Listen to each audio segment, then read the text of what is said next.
Look for a motion to come back out of recess. Moved by Drews, Second. seconded by Hadcock. All in favor indicate by saying aye. Aye. Aye.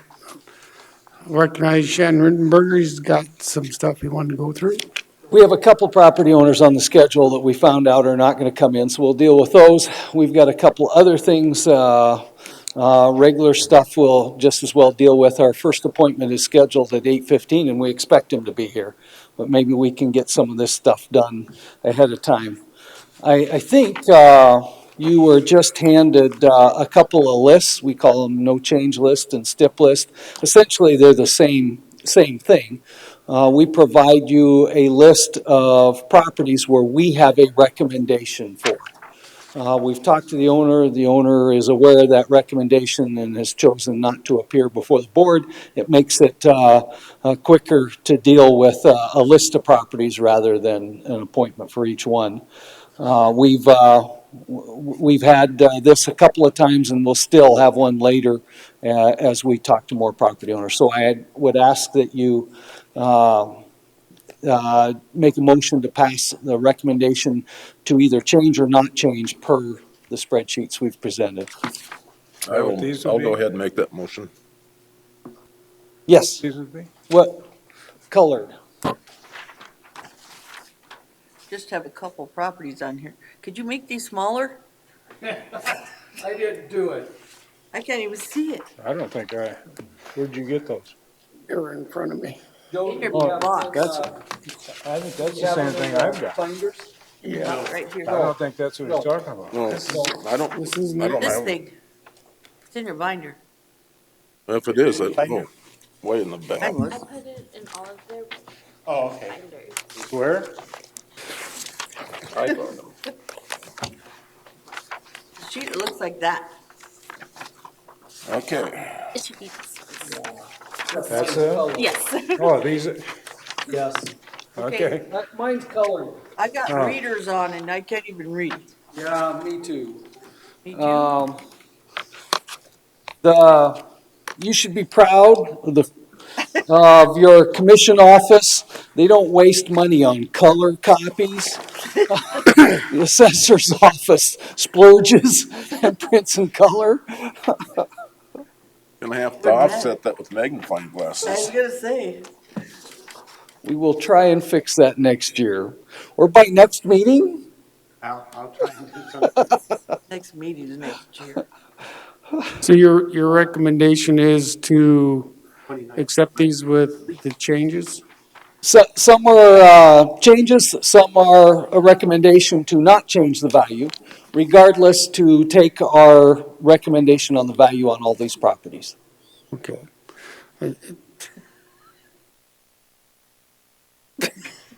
I said if Jared, So I think Ron started with. I went ahead and made that motion. Carolyn has good eyes, just. Waiting for a second. There's a motion. We need a second.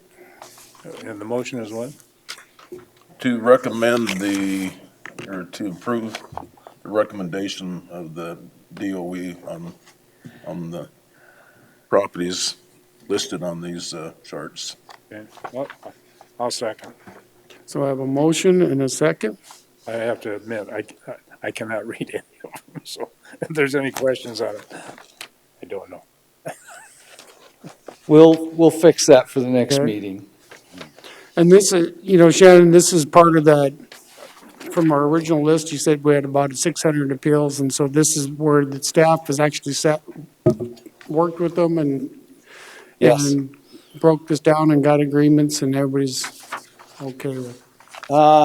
Well, they choose not to show Okay, that'd for be the hearing here, okay, happy or not, but they're aware of our recommendation. okay. So that's what I was looking for, is that they kind of worked through it and decided they wouldn't show for this. So we do have a motion and a second. Any further discussion? Seeing none, all in favor indicate by saying aye. Aye. Opposed, motion carries. Okay, I have something that's not in your binders. The lady taking minutes pointed out a problem from our first meeting.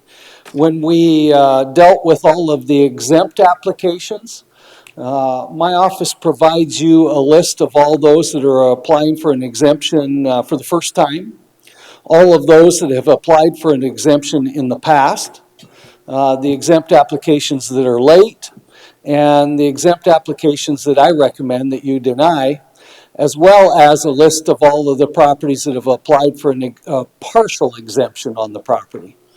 There was a motion and a vote for each of those separately, except for the properties that are partially exempt. Now, they were presented, you saw that list, but she didn't get that in the minutes. She checked the video, listened to the recording, so to make a clear set of minutes, I'm going to give you a list of these again and just ask that you, there's a recommendation from my office to approve them, ask that you act on them. As I said, you've seen this already. It just, we didn't have a clear. Did you make a mistake?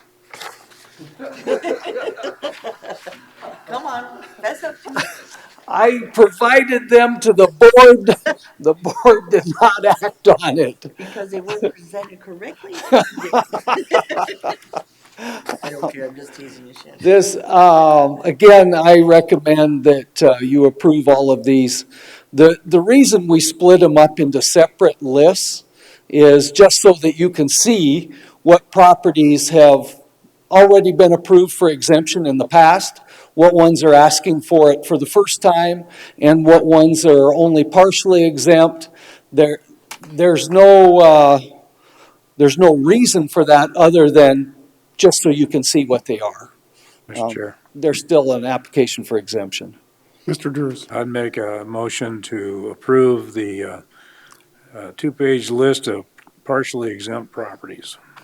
Motion's been made, Second. seconded by Hadcock. Any further discussion? I do have one question, Shannon. I'm gonna pick one of these, and if you could explain the partial part of it, and that's the Keystone project in Keystone up on the hill. No, my understanding that is a ministry, Yes. so I'm trying to figure out why it's just partial. Not that I'm disagreeing with it, I just trying to understand it. We could look it up, but I do know that the Keystone Project owns a motel at the bottom of the hill Correct. that they run as a motel during the summer that they also use. I know that that is partially exempt, but we can look up each one of these and, Yeah, if you'd like. I'm talking about the building up on the hill that says, what's this for? Not the motel down below. I don't know if one of these is that building. So let's look it up. Keystone Project, first one. 3880.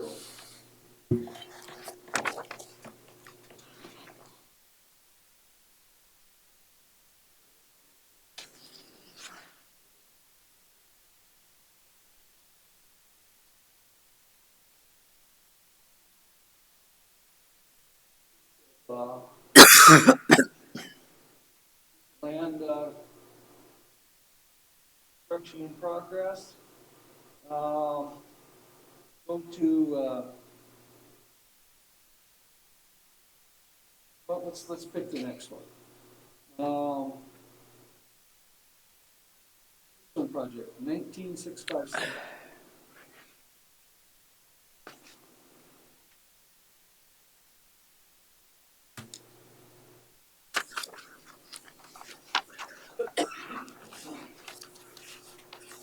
Okay, so that's Rushmore View Motel. That's the motel, so that's what I was thinking about. The other one, that piece of land, I don't know why that is. I'd have to go back to the application and look at the notes. Okay, well, that answers my question. Any further discussion?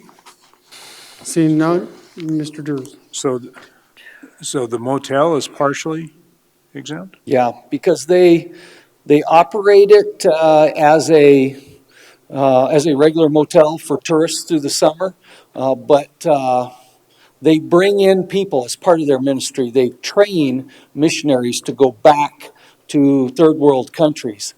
They bring them in to Keystone to train them, and they use that motel as Okay. a place to stay for them.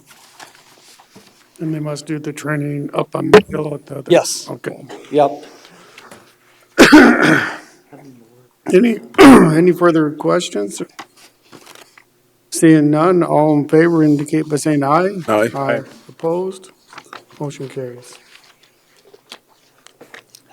Okay, then we have a couple of property owners that we know are not coming in. We just as well act on those. And we'll probably have some gaps in our schedule today. The first one is tab 128. Is it Bondmeyer? Shannon Champion has a recommendation on that. 128, yeah, I don't have no paperwork on that one. No, I do. Do you? Yeah, I've got it. In your Oh, book. that's the one that was put before the tab. I got it. I was like, oh. It's there. Shannon Champion, staff appraiser, director of equalization.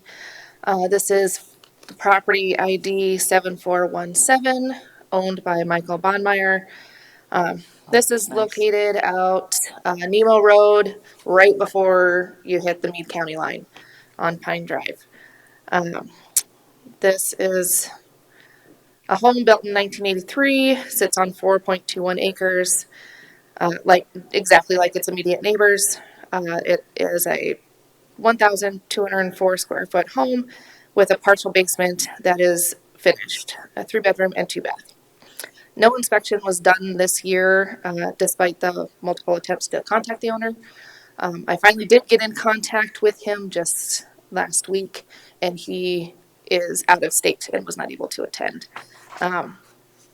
He requested the comparable sales, which you have. The two comps that are there are in his immediate subdivision and his direct neighbors. They are of similar size and age. When I did speak to him, we talked about, he had appealed a few years previous, and there was a walkthrough done at that time.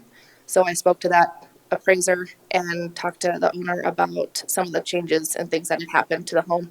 He'd actually had a flooding incident in the basement and had to completely strip it and made some minor changes. So I did make a slight adjustment to the basement because of that, and then I'm gonna go in there this summer when he's back.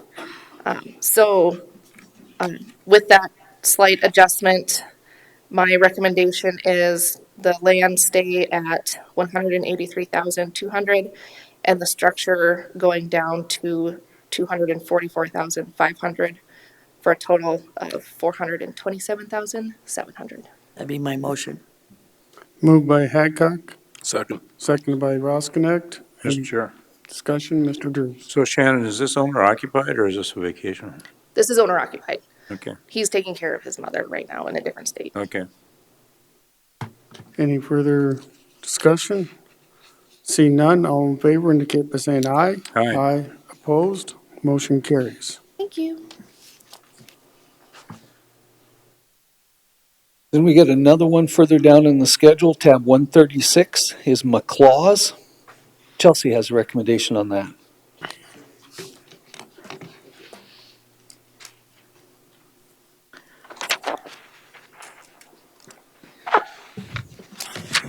Good morning, Commissioners. Okay, first tax ID we'll be looking at is 49193. Do we have that in here? There's not going to be anything in your binders.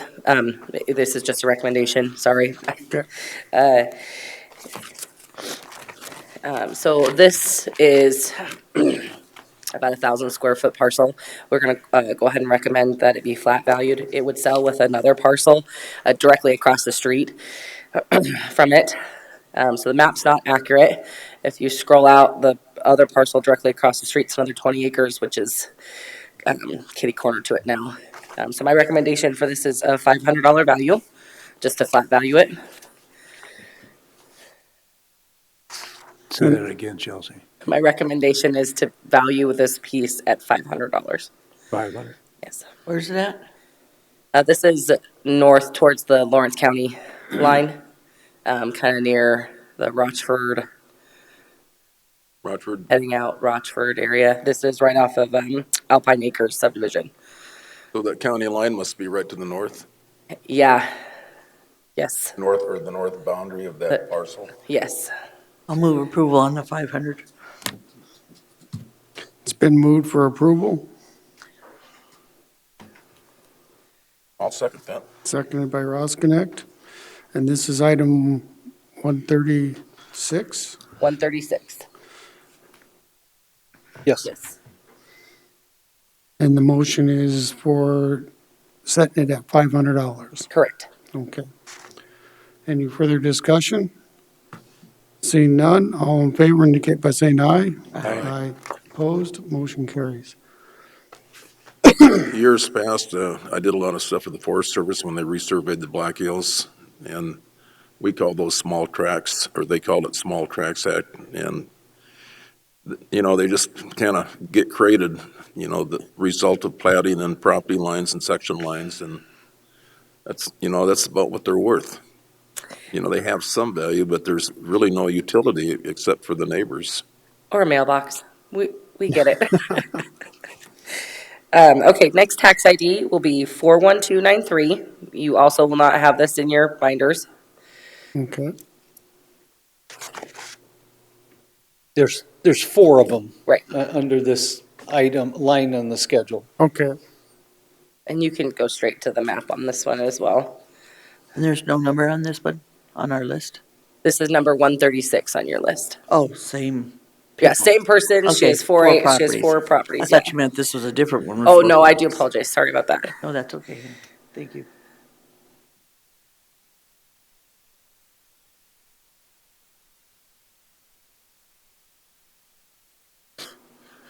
So, yes, yeah. So this is the property that's further down the road. The address on this one's going to be, I believe, a Jenny Gulch address. We mailed out on this one at $387,400. I would like to lower that to $238,000. There is a little bit of utility here. It's kind of the last blot on that street off of Jenny Gulch, and Can you break that down per acre for me? it's like $12,500 an acre. An acre? Is there electricity to that? There is access to it. There is a power line that kind of cuts right over the top of it. Where approximately is this located? Dead broke? No, also Aspen Acres subdivision. So this one's at the bottom of Jenny Gulch, and then Jenny Gulch kind of wraps around a little bit, and then there's one at the top that they have. I'll make that motion for discussion. Motion's been made to lower it to 238,000. Yep. Is there a second? Second. And a second. Any further questions? You know that area, Ron? Yeah, I'm trying to figure out where it's at.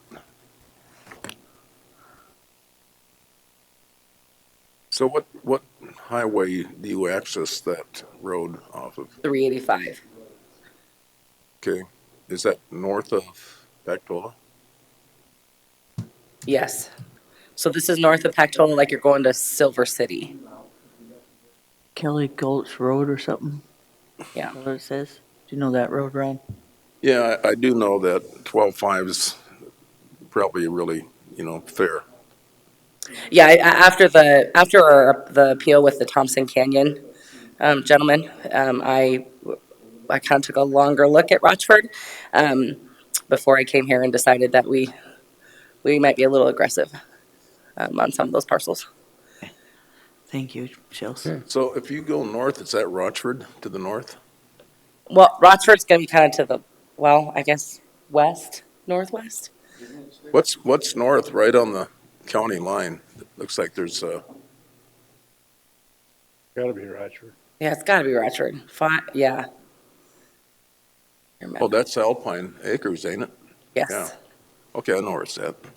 Okay, so Silver City's going to be just kind of south. Yeah, you get off Rochford Yes. Road and go. Your Meadows Yes. Yeah, Drive. you're on the Jenny Gulch Road. Yes. Yeah, okay. Yeah.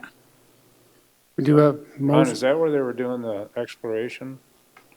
Right on this property? I don't know, not on this project, but it would have, I think more off closer to the Silver City Road. Okay, Because this road will eventually tie in to the Silver City Road. okay, And I think it was more down closer to the lake. okay.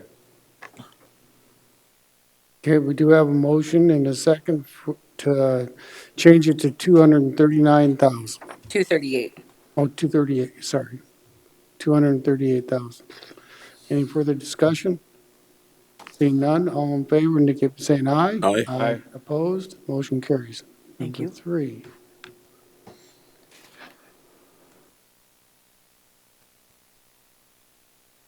Next tax ID will be 67184.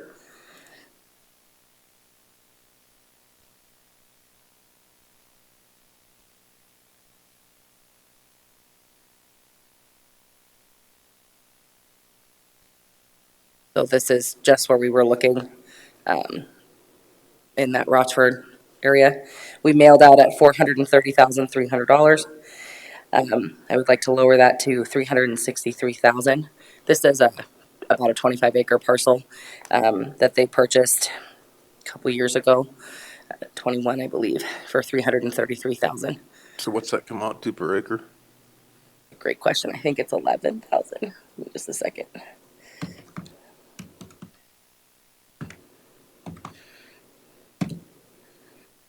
Excuse me, 14,520 an acre. Did you have sorry, Chair, did you have sales out there to do comparable for land and stuff? Chelsea, how I did you? have smaller sales. I also would have to cross over into Meade County into Lawrence County to find other 20 acre parcels. And those have really easy access to power and water and things. And so the other 20 acre parcel that was really comparable, sold this last year for 400,000. But it was really accessible and much closer to Deadwood.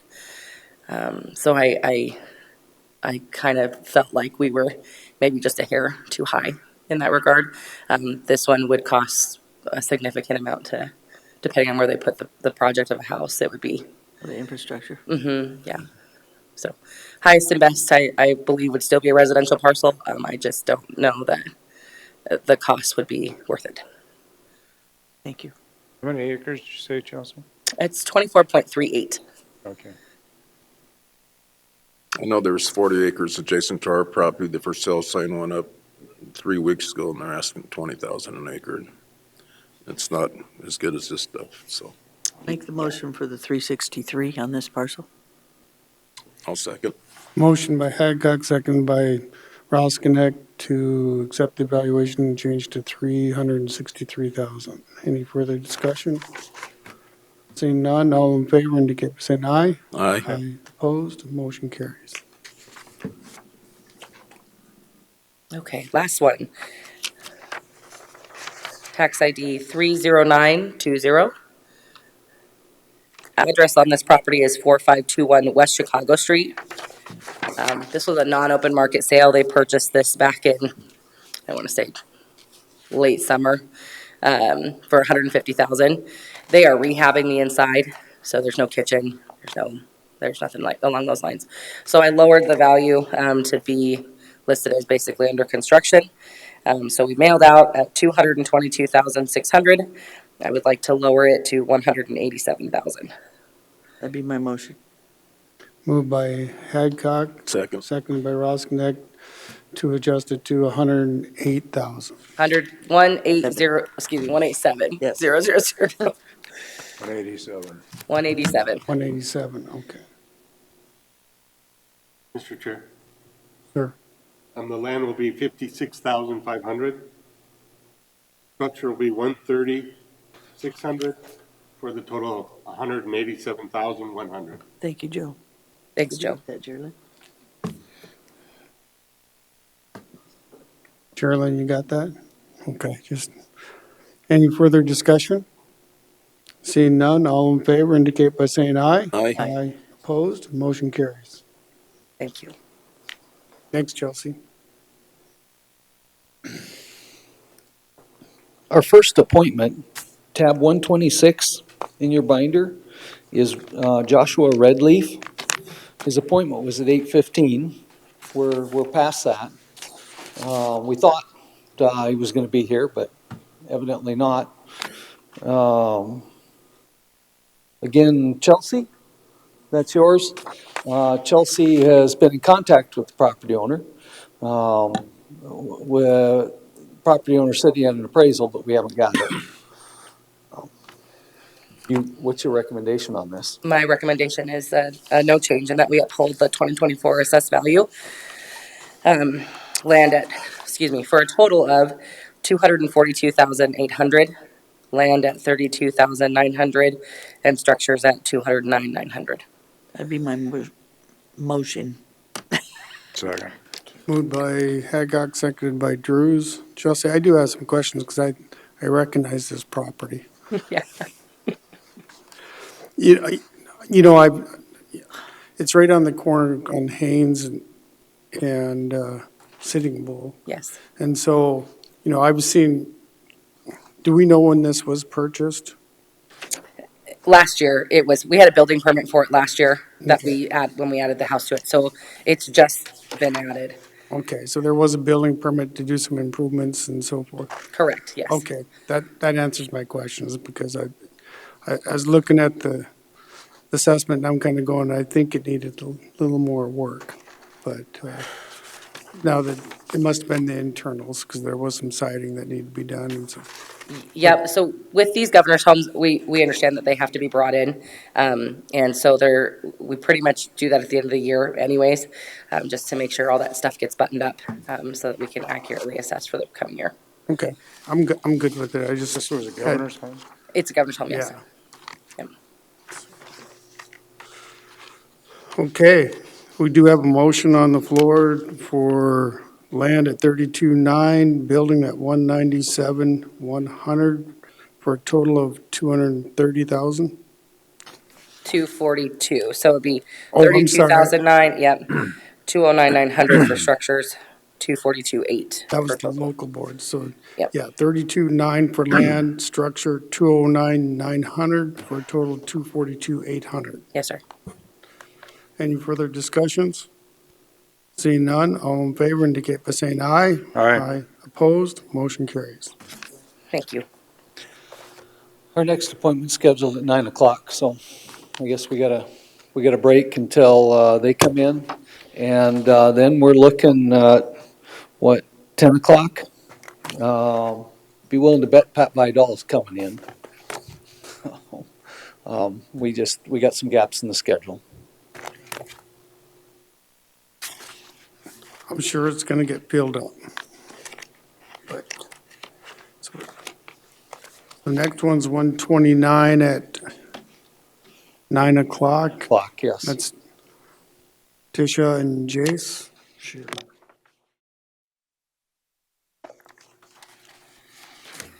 Okay, we're gonna get started. Trish, you're there? Can you hear us okay?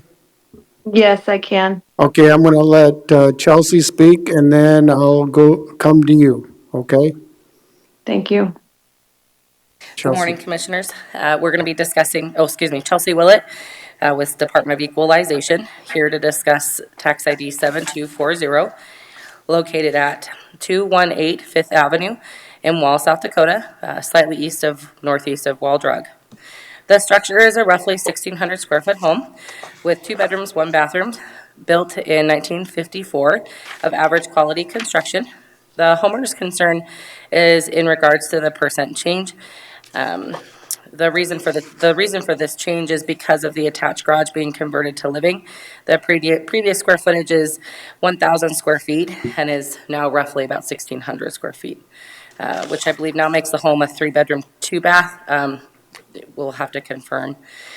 This information was only confirmed recently, and we are not including the cost of a second bathroom at this time. It is because of this that I recommend the 2024 assessment value be upheld with a total of $187,500, with land at $11,000 and structures at $176,500. Additionally, I just wanted to, and this is not on your sheet, I do apologize. This home was recently sold in 2021 for $149,900. Okay. Thank you, Chelsea. Trish, you have the floor. Okay, it's Tisha, Tisha. Tisha. Yeah, I understand that the taxes do need to go up because of the assessment, but I don't feel that 39.9% is a fair assessment. Um, I don't feel like that's fair at all. So, I didn't add anything onto the house. I mean, what's there was there. Yeah, there is, one whole room there that is being used and a bathroom, but to increase the taxes that much is just ludicrous to me. Okay, Tisha. Is there any questions from the commission to Chelsea or Tisha? Mr. Chair, Mr. Roskinet. is that garage about 576 square feet? 24 by 24, yes, sir. Okay, so, I'm just thinking, if the garage is already there and then you converted that into a living area, I'm gonna say that's probably $55 a square foot.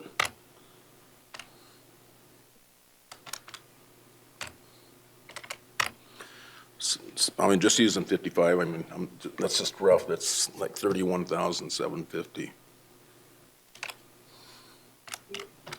You're pretty close. So that even puts it higher than Yep. where it's at. I'll make the motion. The land 11,000, structure 176.5, total 187.5. I have a motion to accept the recommendation. Is there a second? I'll go ahead and second it. Seconded by Roskinek. Discussion? Seeing none, all in favor indicate by saying aye. Aye. Opposed? Motion carries. Thanks, Tisha.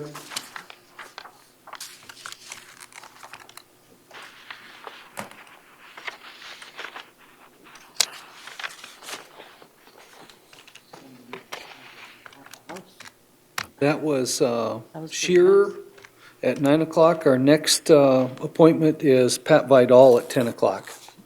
So I would look for a motion to recess till So move. 45. Second. Moved and seconded, all in favor indicate by saying aye. Aye. Opposed, motion carries. Look to come in back into session out of recess. So move. Moved by Laster, second by Drews, all in favor say aye. Aye. Opposed, motion carries. Shannon.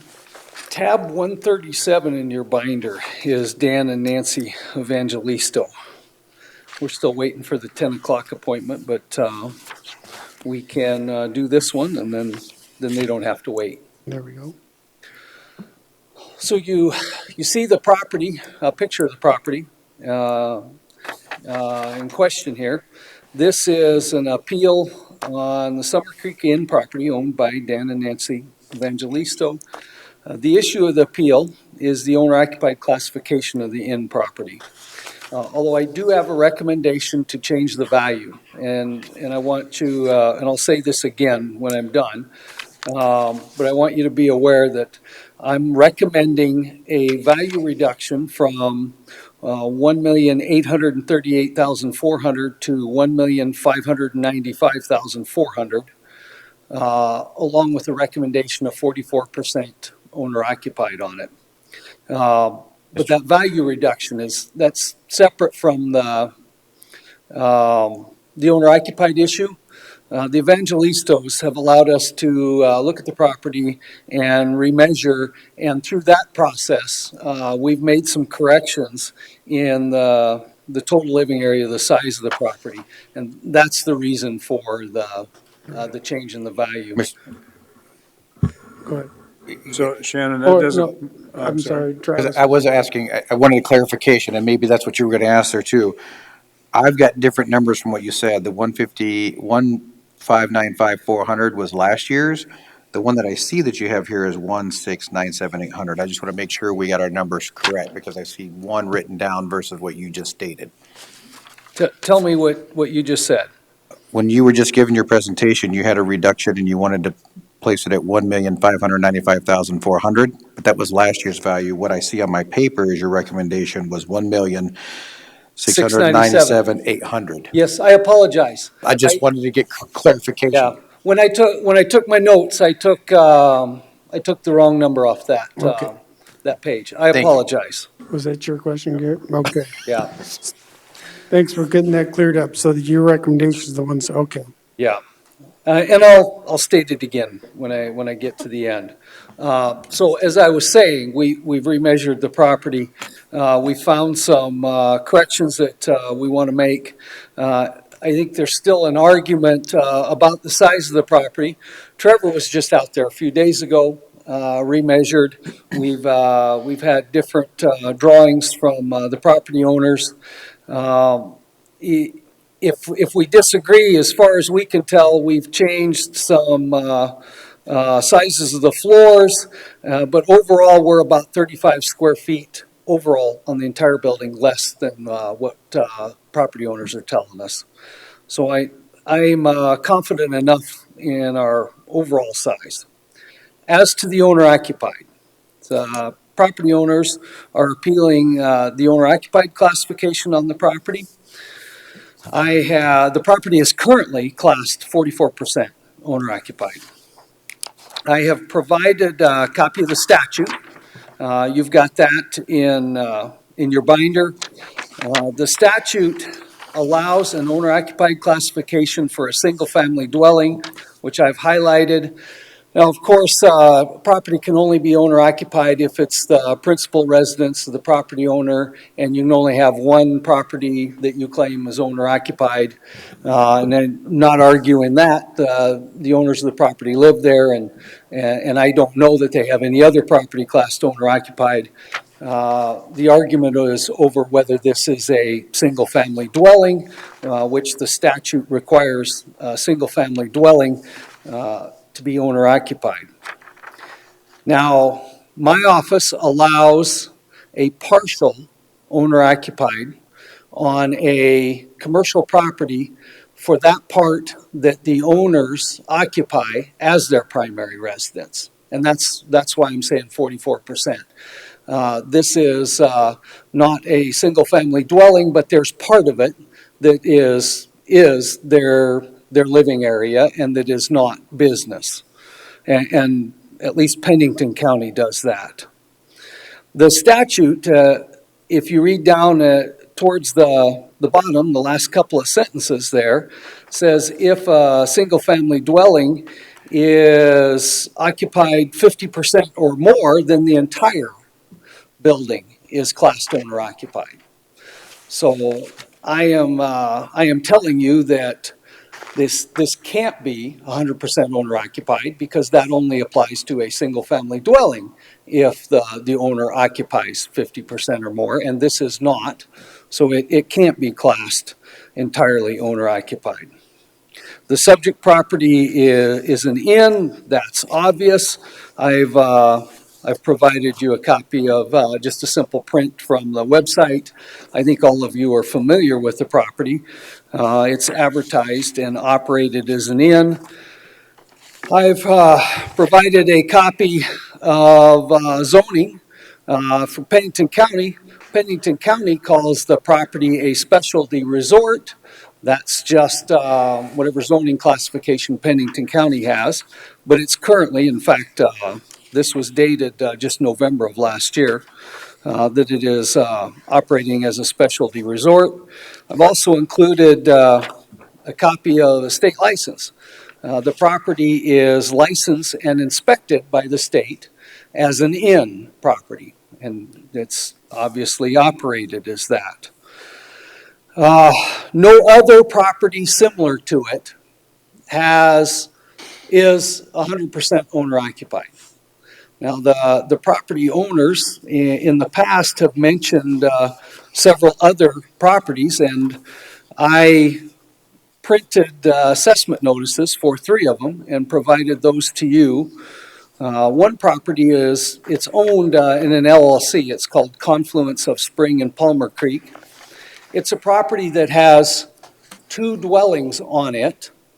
One of those dwellings, the property owner occupies as a residence, and it's classed owner-occupied. The second dwelling is a rental, a vacation rental, and that dwelling is classed non-owner occupied, 100% of it. The second assessment notice that I provided you is probably the most comparable property. It's the Black Forest Inn. The Black Forest Inn just recently sold. The owners of that property occupy part of that and then operate it from there. And 100% of the Black Forest Inn is not owner occupied. So to be clear, none of the Black Forest Inn is classed owner occupied. The third property is another vacation home rental, and I've provided the assessment notice on that, and that one is 100% not owner occupied. I think 44% owner occupied on the Summer Creek Inn is very generous. I am going to do my best to avoid an argument over hallways and rooms and bathrooms and what is occupied as a primary residence and what is not. I am offering to you that 44% of this property should be classed as owner occupied. And I'm not going to argue 44 or 43 or 44 or 45, but it definitely cannot be 100% owner occupied because it's not a single family dwelling. So my recommendation again is 44% owner occupied. And I need to make sure you get this reduction in the value to $1,697,800. Mr. Chair. Mr. Lester. Shannon, you brought up some good examples on your, the 2 properties that have similar, that have no owner occupied. Are there any other properties in the county that you can think of that come off the top of your head that you've given them a classification of a percentage of occupancy other than 50, less than 50% that we do something like this on those properties? Does that make sense? Your question doesn't make sense. We have other properties where a percentage of the property is classed owner occupied. And it's based on the primary use of that property? It's based on what part of that property is personal residence. There is no property like this that is more than 50% owner occupied. Roger, thank you. Mr. Chair. Mr. So Roski. Shannon, on your sheet here, you've got you're estimating 44% of that is owner occupied. Now, Yes. would we even be here if 51% could be proven owner occupied? We would be here because I maintain that if it's 50%, the law says it's entirely owner occupied, and it cannot be because it's not a single family dwelling. That's where I'm getting confused. Because you're saying 44% is, Yes, and so we can agree that at least a portion of that is a single family residence. yes. And my question was if we could prove that 51%, not saying it, but then could it be considered a single family residence? But that only implies if the entire building is a single family dwelling when you read the statute. The statute says if more than 50% of a single family dwelling is primary residence, then the entire thing is owner occupied. This is not a single family dwelling. This is an inn property, and I am saying that 44% of this commercial building can be classed owner occupied. So can you give me an example where it'd be a single-family residence, that it wouldn't be 100% occupied by the family that lives there? Most people, See what I'm saying? it doesn't have a business, you mean? Right. We have properties where there's a home and a mobile home on the same property. The mobile home is rented, it'll be not owner occupied. We have townhomes where half the townhome will be rented. And we have, I can think of one home where the owner lives in the basement and rents the entire main floor. But the basement's smaller than the main floor, so. Okay. Thanks, Shannon. Chair. Mr. Lester. I have another clarifying question, if you don't mind. So you talked about you're not wanting to argue hallways and stuff, and I get that. But I do have a question probably on shared space. When you have something like this that's an inn, how does the county, because I think you, I can't remember what you said, but you said the primary occupancy for a home, but how do you deal with shared space in something like this? I mean, I know you're saying that you're not going to argue hallways and stuff, but how does the county look at shared space when you have a business and a home and you're trying to figure out? So that's where the argument comes. So we could all agree that the owner's bedroom is definitely not part of the business.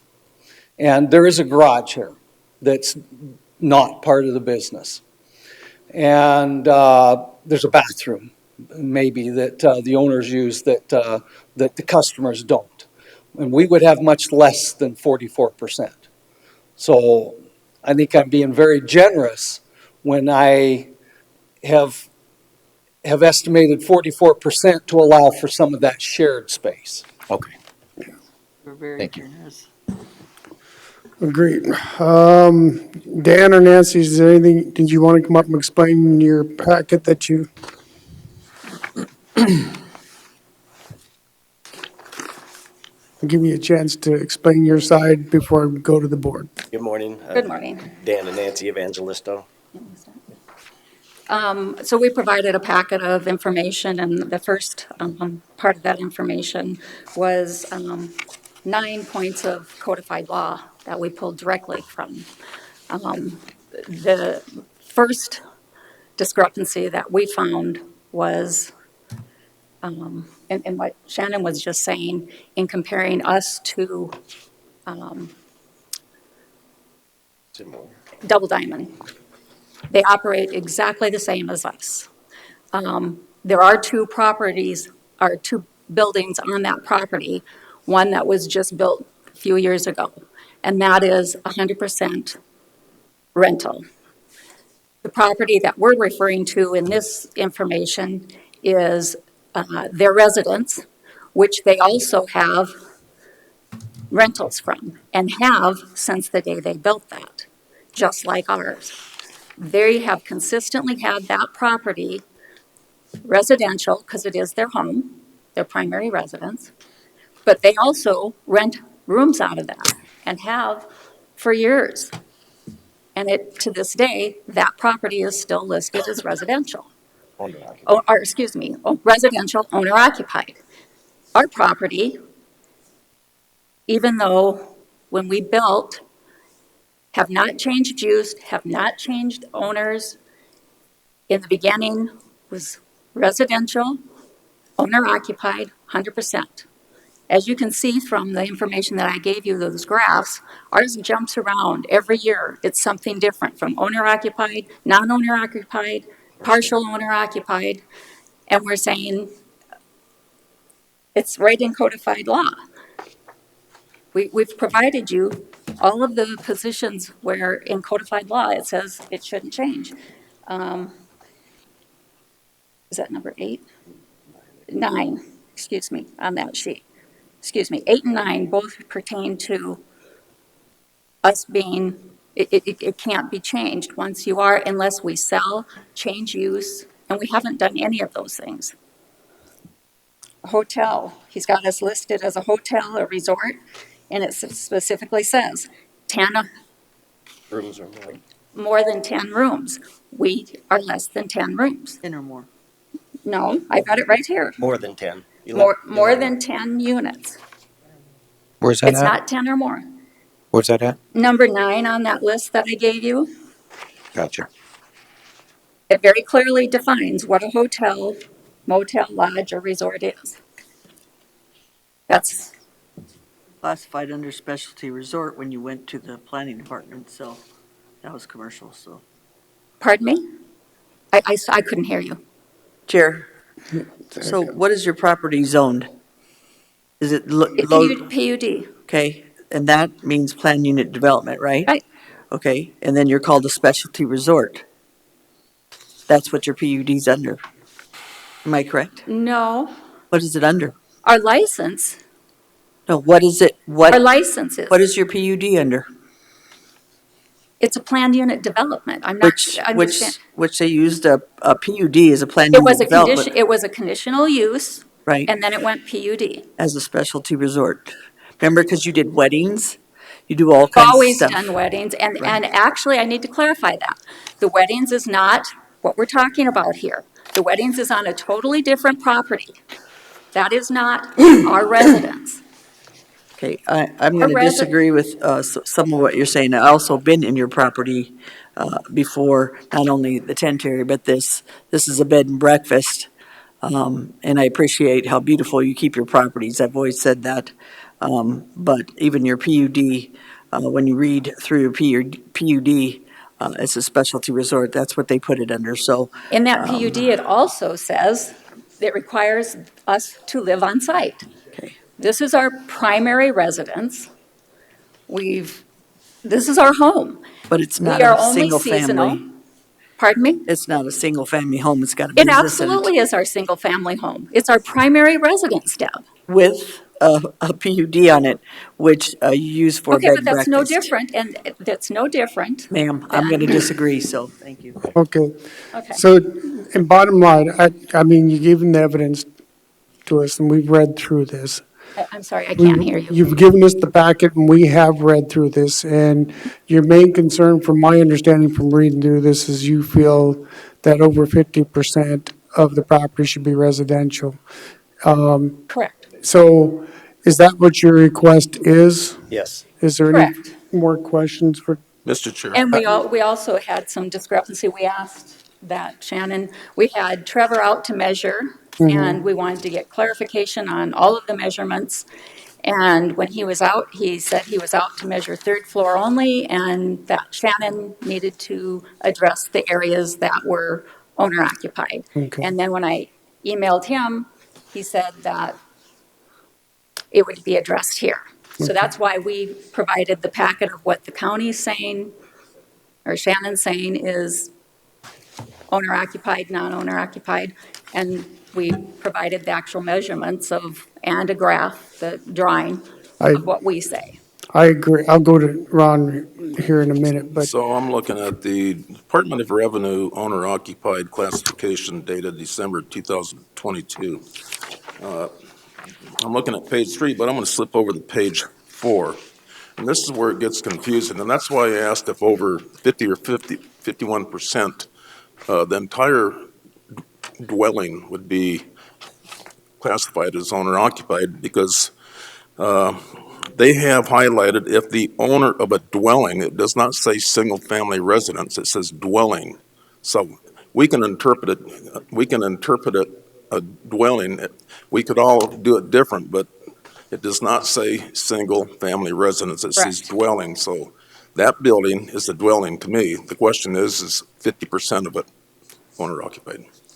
Absolutely. And that's why we provided the colored maps. I know it was kind of bad that we only had electrical layouts. We had to white out a lot. But, and again, we've asked them to measure it. Trevor said he couldn't do any of the measurements pertaining to owner occupied. So then I emailed Shannon, and Shannon said we would address it here. So here we are. and My last statement would be, if I recall, because I visited, Yeah. your dwelling, and the inconsistency over the years, how that's been categorized, and that's the part that I think for a number of years, the whole building was categorized as owner occupied, if I recall. Correct. And one year it wasn't, and then it went to partial, so, If you look at the graph that I gave you on page 5, where I've highlighted in yellow, and it's jumped back and forth numerous times as to owner occupied. In 2014 and 2015, they even classified the building, it was 100% owner occupied, and the lots, they did, because it sits on 2 lots, they did part of it owner occupied and part of it non-owner occupied. So even at that, they were jumping that around, but the building was always owner occupied. Okay. My, And we're that's the number addressing, 8 that we referred to. what we're addressing is what's presented today. There may have been some other reasons from way back when, you know what I'm saying? Things change as they move forward. So what we're addressing here today is what is presented. And I think the staff, well, not only the staff did a good job, but I think even the commission, after reviewing this last night, but we had a break today, they were reviewing some of this too, so I want to see where they come in on, because I think, personally, my opinion is I think staff did a very good job of going through this and explaining what they were doing with the 44% and actually reducing down. I think they did some good stuff on that, because I looked at, and thank you for this, because that's where my disagreement comes through. I mean, I look at it and shared spaces and so forth, I could take off, but that's my opinion.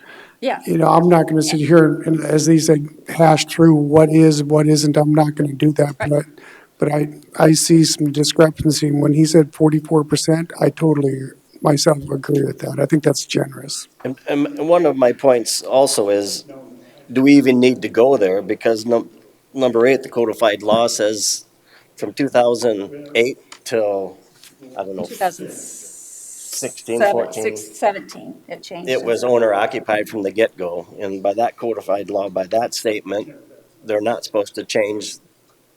Unless we sell or change the use, codified law says the initial stands. I think that's a You've court, changed use. a Mr. court Chair. case. Mr. Lester. I'd address that. 10 points. I'll address that. Anytime we find something that violates codified law, let's say we make a mistake. Let's say, for example, your place was 3,000 square feet, but we had it either listed at 2,500 square feet or 4,000 square feet. We find an error, we have to correct it. And state law says it should be this, and if we find an error, if our staff finds an error in anything that contradicts law, we always have to correct to the law. Okay. So, That was just one of them. Chair, so this jumping back and forth, so every year we find a different mistake and we change the occupancy? I can't really speak to all the ones in the past. Maybe it was a different way, a different assessor looked at the total flooring. I have no clue. I wasn't part of any of those. And then I also wanted to point out the other property, this on page 6, that he was referring to. The parcel that is, they're claiming is a residence that does have rental units in it. You can see it on their website. They've had consistent, all the way down, residential owner occupied, 100%, even though they are renting in their home Okay, Travis, and have always. Do you mind if I ask her a question on that? you have the floor, so you can Okay. go. So that, correct me if I'm wrong, that's the one that has the house and the other home that's Yeah, the rental, they built a second. and then the primary home. Are you familiar with that primary home? I am. How many rooms does it have that they rent out? How many rooms does it have total? Physical rooms in the building Yeah. I mean, you're saying it's just, for the rentals or for no, their? for the entire structure, that $800,000 structure that is their primary residence. How many rooms? I don't know how many rooms. I know how many rooms they rent out, and they rent out 2 very large areas, each able to house 6 sleeping beds. Right. But I don't know anything about the building itself either. I'm sure the staff does, Fine. but I'm sure the staff does. And so they have kind of like inside knowledge as, like they do of yours, of what area is usable space for residents and what they rent out and how often they rent it out, or, oh, maybe not. Maybe I'm making an assumption. And that was the other I'm point that we did. Shannon's got something to share. The answer anyhow. So I don't have knowledge of that. Okay, fair enough. To my knowledge, it's not rented. But if it is, we certainly look into it. There you go. Okay, what you're leading to is a percentage of it. Okay, but I can definitely contact the property owner and we can make a correction to that one if it's needed. Yes, sir. Okay, you done? I'm done with that. Ms. Hadcock? So this property has changed it's went into PUDs, it's done different things in the last, I don't know, 10 years. So it might have confused the people that were trying to figure out what it was at the time, so I can see why the confusion with the Equalization office. I also, it does say on there, Dan, and Major Plan Unit Development Amendment, Dan and Nancy Evangelisto, Century Home Crafters LLC, Century Land Holdings LLC, and Summer Creek Inn LLC to review an existing planned unit development to allow for a specialty resort development to include uses as vacation home rentals, wedding receptions, picnics. So that tells me bed and breakfast, storage, gift shop, spa, you're a resort. So, Also excuse me, includes I have the Yeah. floor, thank you. Sorry. So that tells me that when Shannon did his review, I also agree with Commissioner LaCroy that 44% is being very generous for what is on the property. That's my opinion. Thank you. Can I I'll address? let you follow up, and then I want to go back to the commission for direction. So what Deb just read pertained to not just this building, it pertained to 30-some lots, that, all those different entities. So it's not our personal residence. This is our residence that we live in 100% of the year. Seasonally, we rent rooms out. Yep, I'll give you that. The portion of the building, we disagree with what he's saying, and we provided you the documentation. This commission made it a requirement of the approval of what she's talking about, that we live on site. It is our only residence, our primary residence. So on one hand, you're saying, you have to live there, this is your home. And on the other hand, you're saying, no, it's not your home. I don't see how that's legal. Okay, Nancy, I'm going to go to the commission for direction, and you provided a lot of information, they went through that, so I think we're very well educated on your property. I think we've all visited up there at one point or another, so I think we have enough information to give a motion. Chair. Mr. Ms. Shannon, what was the land and what was the property when you came up the 1697800? My recommendation is land at 64,700, structure at 1,633,100, for a total of 1,697,800, and That- 44% owner occupied. That'd be my motion. Second. It's been moved and seconded. Any further discussion? Mr. Chair. Mr. Lassiter? You have a beautiful property. I know the staff has done a lot of work. I think they're being a little extra accommodating in this particular case. I've been there. Y'all gave me a tour of it. It's beautiful. And I guess when I looked at everything you gave me, I was like, okay, I got it. I understand. They're trying to show where they live and whatnot.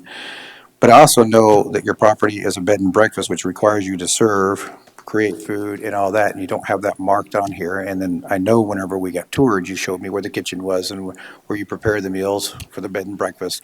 And that piece you're saying is your living area, but I do believe that's still part of the bed and breakfast because you're advertising bed and breakfast. It's on your paperwork. Start your day at our Romantic Inn with our full scratch-made breakfast each morning of your stay. So my decision is still based on, I believe that you're utilizing that shared space, and it's kind of the reason why I asked that shared space question, but you're using that for the inn. I mean, you have to because you're required to do that. Can I address? Okay. Actually, the kitchen area that you're talking about, Shannon's the one who gave us that. We aren't arguing that. I understand The that. discrepancy on the area is we have a locked family room that he has not put into owner-occupied space.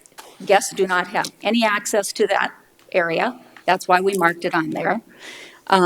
If we give guests access to that area, we have to have ASCAP or BMI, one of those companies, we have to pay them a lot of money for them to go in that room and watch TV because it's a public common area. That's why we don't give them access to any of that. And that is what we're asking him. He needs to look at that and include that into our private use area. Well, There were several areas. He was off on measurements. this is why I said we could sit here and argue over the space all day. It's a discretionary part that I think we could have an all-day discussion on, but I think the commission reviewed this, and I think they're ready to roll on it. And we did split those halls and all those areas 50-50. Chair, I'll call the Thank you. question. Question's been called. Is there a second? I thought I seconded it.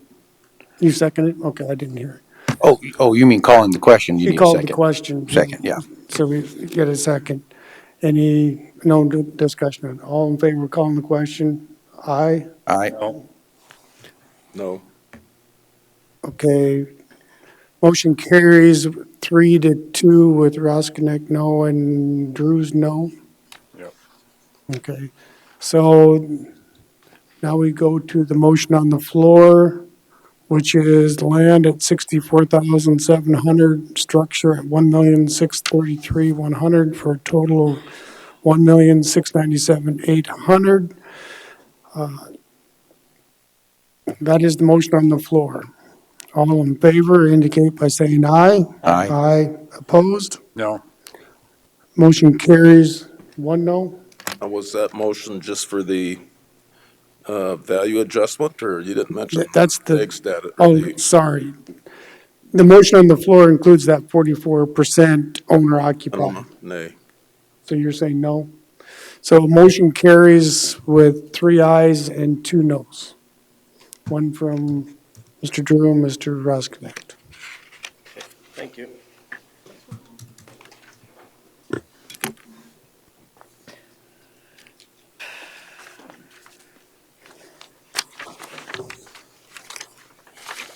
Who's up next? Our 10 o'clock appointment is here. Mr. Pat Vidal, and Derek has been working with him. We were wondering if you weren't going to show, Pat, because, you know, you're kind of iffy sometimes. He's teasing you, Pat.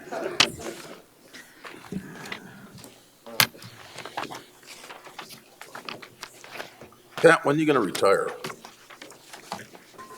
As soon as possible.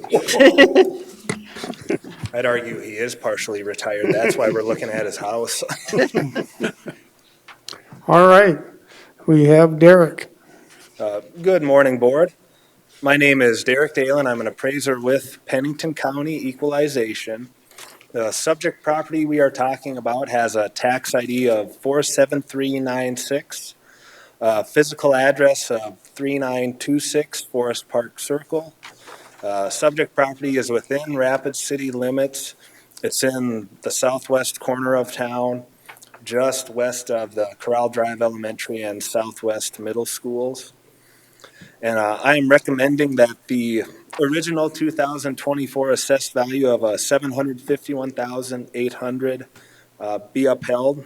That's a land value of $88,500 and a structure value of $663,300.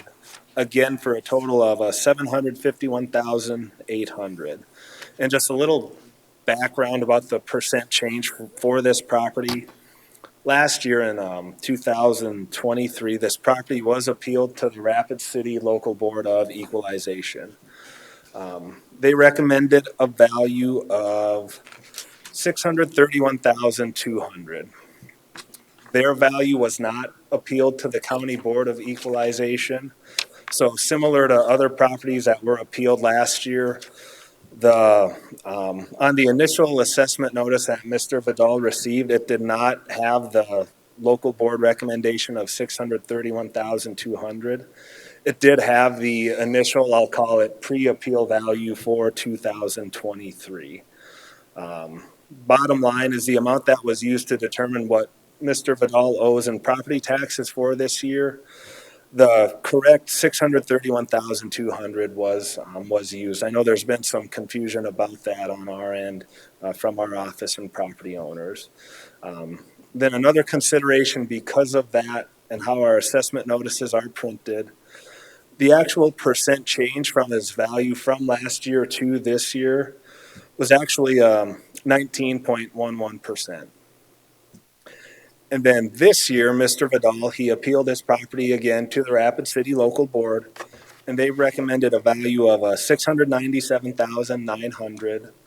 That value was appealed to the County Board of Equalization by our office, and then another just percent change number from his 2023 value to that figure was a 10.57% increase. So again, I just wanted to reiterate that, like other properties, this one fell into that same issue as far as what was printed on our assessment notice versus local board decision and what was actually used to determine taxes. So a little bit more about the subject property. It is 4 bedrooms, 3.5 baths, just a shade under 2,000 square feet above grade. And it is a little over a 1,500 square foot basement. Most of that basement is finished. And the subject property, it does have a 640 square foot 2-car garage. It was built in 2000, sits on a 3/4 of an acre lot. Subject is a 2-story house. Comparable sales, they range in year built from 1978 to 2004. We're looking at 1,500 through about a little over 2,400 square feet above ground. Like the subject, all the comps do have basements with about 1,400 to 1,800 square feet finished. Quality of construction, there's good minus to very good minus. The subject is at very good minus for quality of construction. And then a little bit more just about some of the comps. There's comp 2. I would consider this an inferior property since it's lesser quality of construction, slightly smaller than the subject. It is a different style since it's a ranch, and it does have a larger garage. And this property, it sold for $725,000 in July of 22. Then comparable sale number 3, I would say this is superior to the subject in that it's bigger, same quality of construction.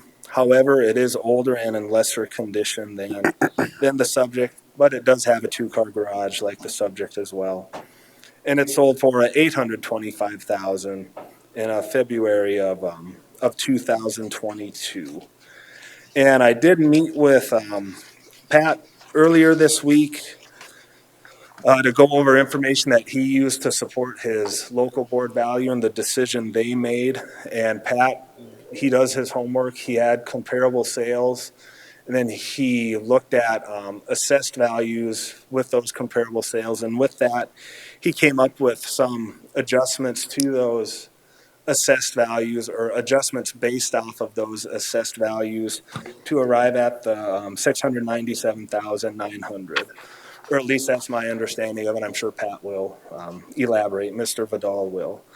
And I just wanted to touch on that because when we look at assessed values and when we make adjustments, we consider properties that have sold. We don't determine our assessed values based on neighboring properties' assessed values or just comparing assessed values to assessed values. When we determine values, adjustments are made based off of sales. And again, with that, I'm recommending that the initial assessed value for the property be upheld at $751,800, a land value of $88,500, and a structure value of $663,000 300. Mr. Chair, Is there questions for Derek? Go. you know, years ago, I represented Cabela's and their appeal, and I didn't do an appraisal. What I did is I just showed how they were not being assessed fairly on a per square foot basis to maybe 25 big box stores.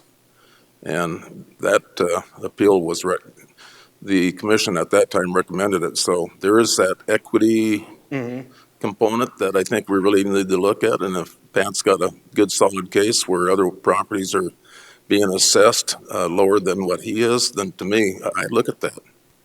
And the commission did back when we did the Cabela appeal too. So I think that does have carries a little weight for me personally. Sure, understood. Any further questions for Derek before I turn the floor over to Pat? Thanks, Derek. Pat, you have the floor. Thank you.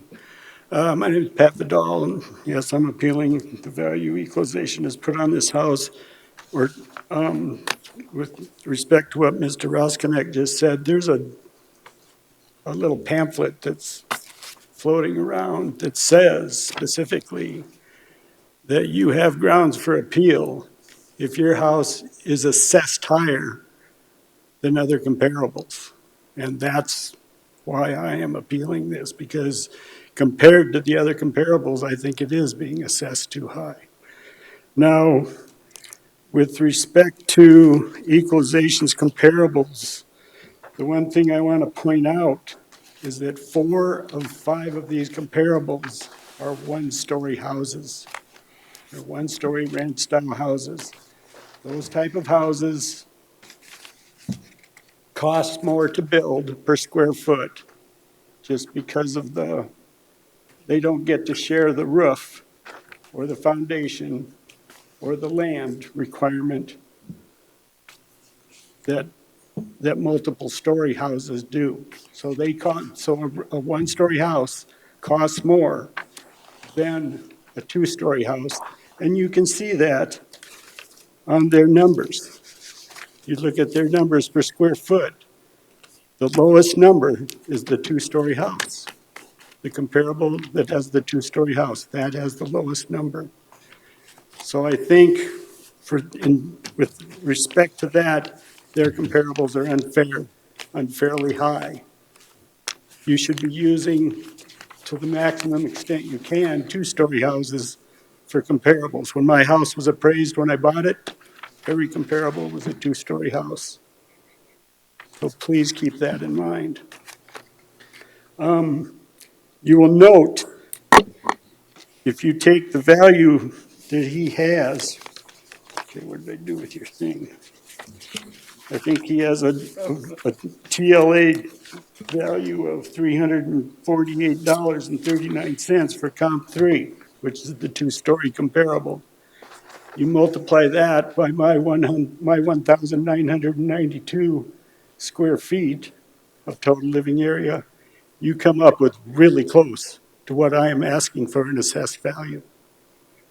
Now, I have given you 10 other comparables to use besides equalizations comparables. And on page 4, you can look at those to the extent you want. They'll show you what I've highlighted in those is the ways that they're superior to my property. So you can go back if you want to see how they're superior, but page 4 is the important page to look at, really. And what I did here was I looked at the assessed values. I looked at them per finished square feet and also per total living area square feet. Now, as I understand it, you folks like to use total living area square feet, so that's what we'll go by. If you look at if you can find under the assessed value sections, go down to the area that says assessed building value per total living area square feet. You can see that my property is based on its assessed value. This is for the building. Its assessed value is $332.98 per square foot. And you can see that's higher than all of the comparables combined, their average. You can see it's higher than even equalization's comparables. And then if you look at just the comparables that have two-car garages, like mine, you can see it's way too high. So what I did was, there's 5 properties that have two-car garages. I used those, the average of those properties, building value per total living area per square feet, multiplied it by my total living area, added my land value, and I came up with 685, 800 for a value. Then on the bottom, what I did was I took all the comparables and I adjusted them, but I adjusted them for total finished area, not total living area. But they came out, using total living area, I think it comes out to close to the same value. But that's how I came up with my number of 697, 900 is with the adjusted value. I don't know that we're all on the same page and we're tracking with you. I am. You're And it confused? gets a little, I'm so, I know, I give you guys so much because data to look at. the copies are dark and it's hard to see the numbers. It'd be better if we could have had it up on the screen, but I understand where you're coming from. Or are they dark? Did they come out dark on your? Well, Yeah. when they, Print them non-color. It's black and white. Okay, But they're there, I followed through on it. I don't know if everybody else did. But so, when you're so done, how do I do that? I don't know how to do that. How to put it on the screen. so on page 4, can I have the, Yeah, that's the page I want you to look at.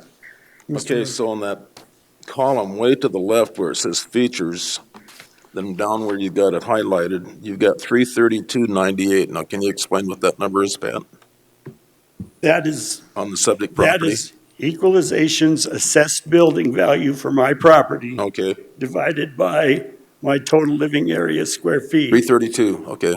Yes, So if I took your assessed value divided by 1992, I'd get 332. yes, sir. And then the 194.40, that's the number.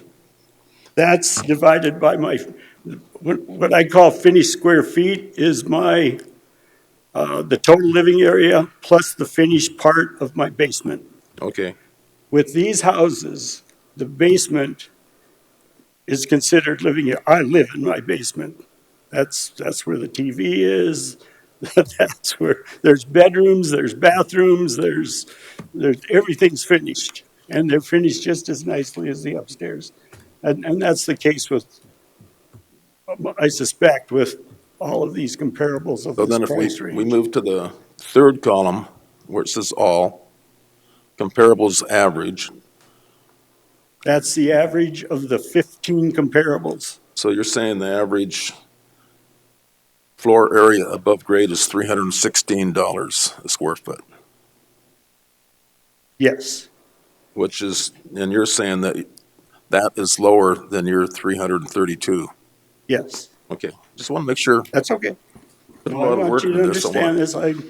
And you're saying their basement area of the 15 average is 185. Yeah, when you, Which is- when you include the total living area with the basement area, that is the finished square feet. Right, that's what I meant. That number is 3,412. So you're trying to use, you want to make sure that you're comparing utility to utility.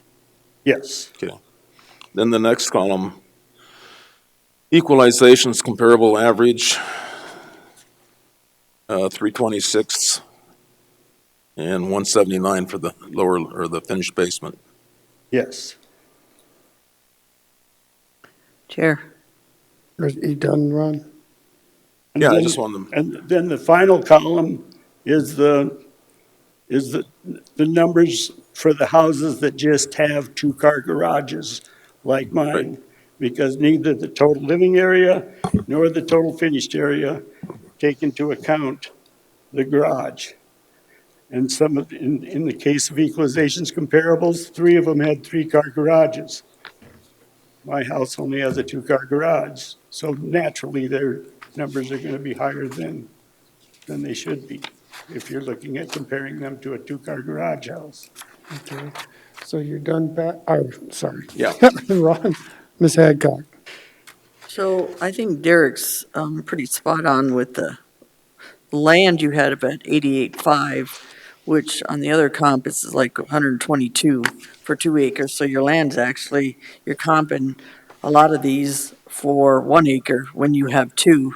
So I think he's given you a pretty good break on the 88.5. And then the structure, he's got down to 663.3. Am I correct, Derek, at 651.8? So if you do the comparables even across for building costs or even the comp you wanted at 601 with 2 acres and the land is a lot higher, it's like 374.56. Yours is 377.41, Derek, per square foot. So I think he's treating you pretty fair compared to some of the comparables I'm seeing. And I think he's unbiased without sounding, he's just going by some of the other areas that are comps. So for me, I think he did a good job on what he did. I think, like I said, I think I would have made the land higher, and then that would have dropped your other, but it would still bring it about around that 700 and some thousand. So I agree with our assessor today just because of the comps and what I've seen on some of these houses, and because of the land values have went up as well on the areas and the area that you're at Forest Park. So, Okay, may I comment? Yes, you Okay. can talk that. The comps that have higher land values are right. either they have more land or they're up on top of Carriage Hills, which makes their land more valuable because of the views they've had. So Mr. And Vidal was only an acre on the one you were doing the comparable on, and you have 2 acres. So, I have 0.75 acres. and I apologize, I'm looking at the wrong thing. I'm looking at story height, and I apologize. Okay, So his is 1.31 and you're 0.75. yes, ma'am. So he has more land, right? So I messed up Yes. on the So, land. and then when you look at just the building value, that takes Right. the land out of the equation. And that one you liked also was an older building than yours as well, Right. and yours is very good, so they do, unfortunately, when you build your house and it's very structurally sound and it looks very, it's done with quality, that makes your house as well go up. May I comment? Yes, you can. Okay. You're Are not you gonna looking at offend me. comparable three? What's that? Are you looking at comparable three? I was looking at comparable 3 and Okay. 4, yeah. Comparable three has the same quality as mine. What Derek doesn't show on it is that it's a brick house. Okay.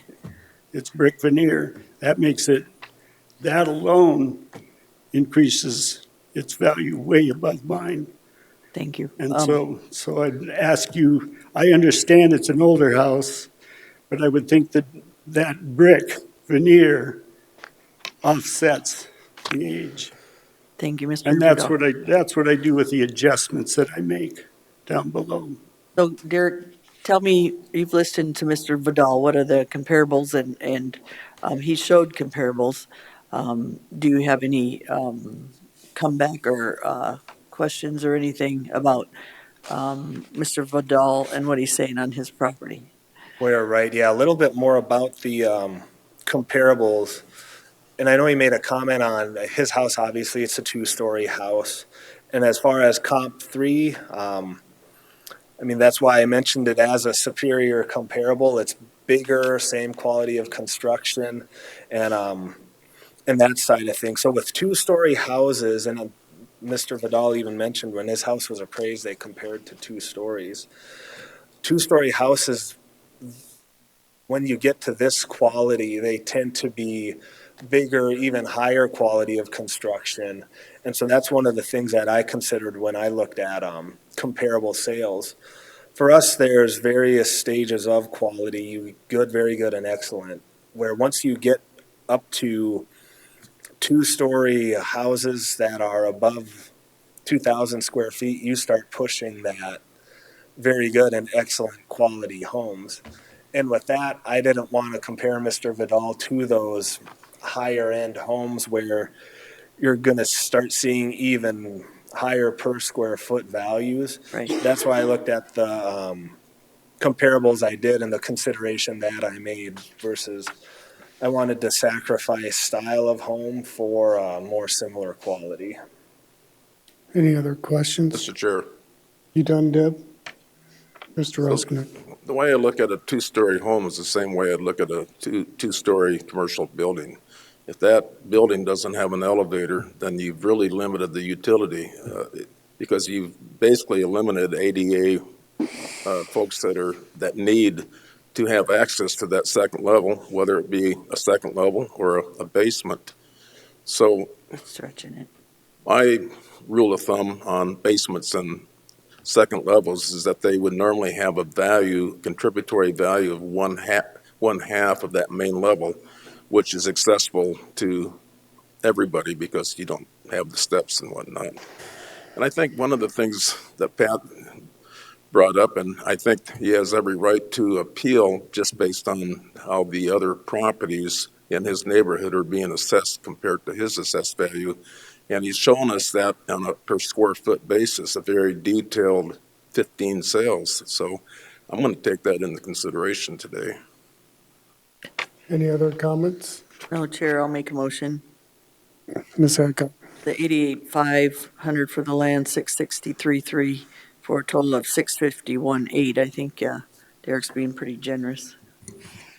Pass those numbers by me. Are you going with the recommendation from Equalization? Yeah, the 88,500 and the 663,300. For the total? 751,8. Okay. Second. There's been a motion and a second. Any further, Sure. Mr. I offer a Curtis? substitute motion.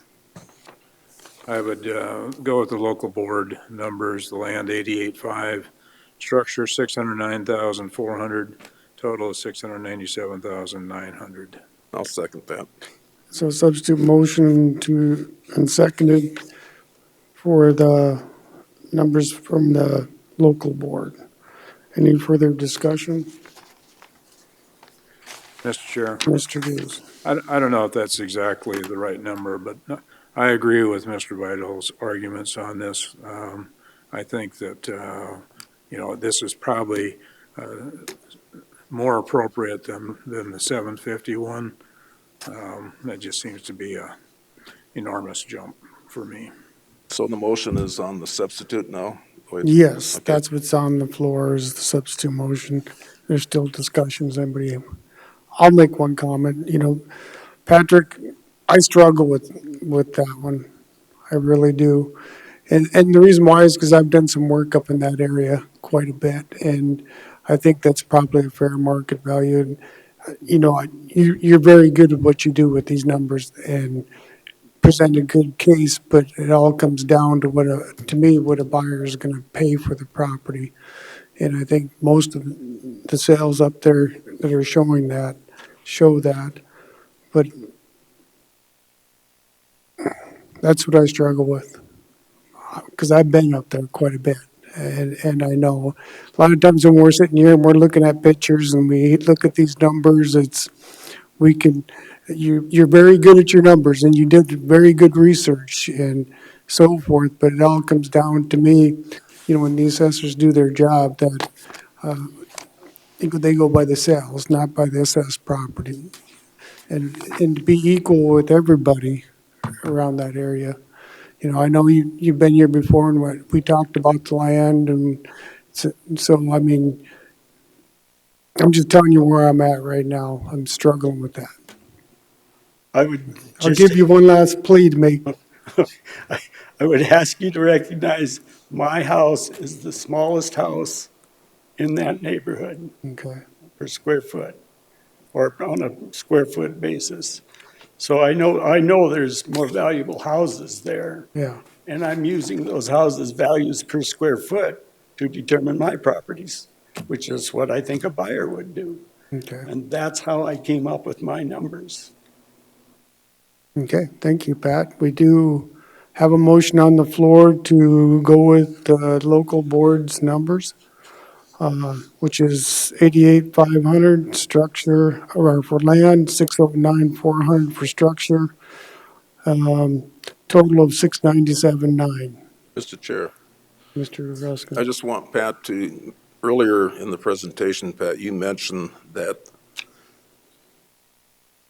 there is a clause that says you have the right to appeal if you feel your assessed value is higher than comparables. Can you just Yes. repeat that one more time? So, Yes, basically it said your assessed value should not be higher than what the sales show, and it should be not, and it should not be higher than what other assessed values of comparables show. and what publication was that?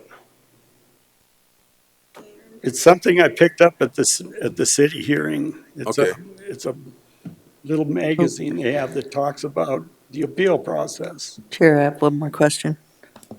You done, Ron? Yeah. Ms. Hadcock? You're very nice, Mr. Pat. Well, thank you.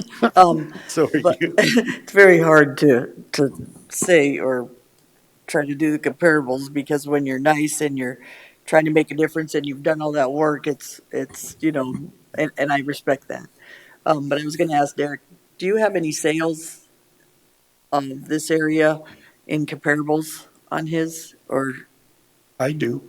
okay, could you tell me? Where, I mean, and I also wanted to make a comment, as far as sales in his area, I would argue that the 5 comparable sales as well as Pat's 15 sales, that they're all in the same area. They're gonna be off of Carriage Hills, Wonderland Drive, Wildwood Drive. So all of our sales, Pat and myself, they're in the same area. Now, they might be in different neighborhoods, and we've talked about Pat's land value. Pat is in, it's called the Wonderland Drive neighborhood, meaning that his land value reflects similar properties off of Wonderland Drive. He's not going to be on the top of Carriage Hills with a view that you can see all directions from. Right. Then another thing with comparable sales, when we talk sales on our end, there's 5 that we look at. That's a small snapshot of all of the sales that we use when we consider assessed values. Pat's property and all of the comps, they were valued using our comparison sales method. Now, for us, we group properties into neighborhoods, and those neighborhoods are grouped into market areas. And those market areas, for the comparison sales approach, the same methodology is applied to thousands, hundreds of properties in those market areas based off of hundreds of sales. So Pat, he does his homework. He looked at 15 sales. That's a small snippet of all of the sales used to determine assessed values for a market area. Then our 5 comparable sales, that's an even smaller number yet. So I think that needs some consideration when we look at our values and relate them to sales. Because there's one thing we consider by neighborhoods is our sales ratio. Where are our assessed values as far as sales? And I know with Pat's neighborhood, he's again that Wonderland Drive. Our median sales ratio, so you look at the median, if you divide our assessed value by sale price, our median's coming in at 90 to almost 93%. That's an indication that we're not overing value properties in a neighborhood. Because if you get a median that's above 100%, you're pushing assessed values higher than sale prices pretty regularly, and thus you can't defend them. So I think that needs some consideration when we talk sales. There's the snippet that we mention in front of this board, and then there's sales on the broader sense that we consider when we determine our values. Thank you, Derek. Any further discussion? So the motion on the floor is for local board's recommendation.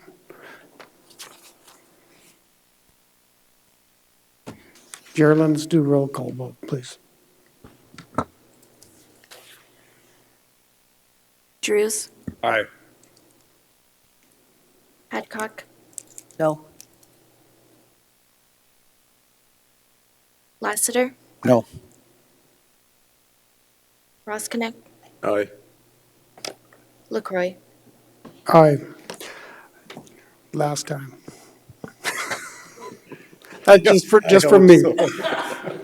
I know. It was a hard decision, but I'm just, Well, thank you. Thank you, Mr. Vidal. thanks. Thank you. Have a good day. Thanks for your service, all of you.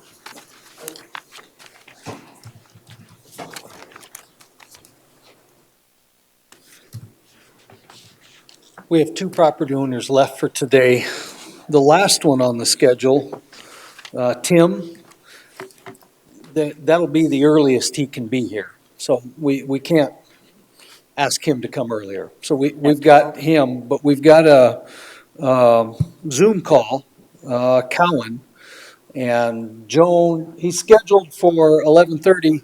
Joan just left a message to see if he could call in earlier, and we haven't had a response back. So I guess we're waiting until 11:30. And then when we're done with that, we've got one more that will have to wait 12, 1, until 12, what, 12 o'clock for him? 1 o'clock. 1 o'clock. He switched it. Oh, he's, Yeah. Joan told us that. Do we still have what? 134. Oh, we do have one that didn't show, yeah. Yeah, we did skip over one, well, we got, it's next on the schedule. 134. So we can do that, but we're still waiting for an 11:30 Zoom call. Okay. So, yeah, let's do Williams, that's tab 134. Someone's behind you. Who's that? He's just watching. Oh, We have a spectator today. Becky knows. We ought to charge admission.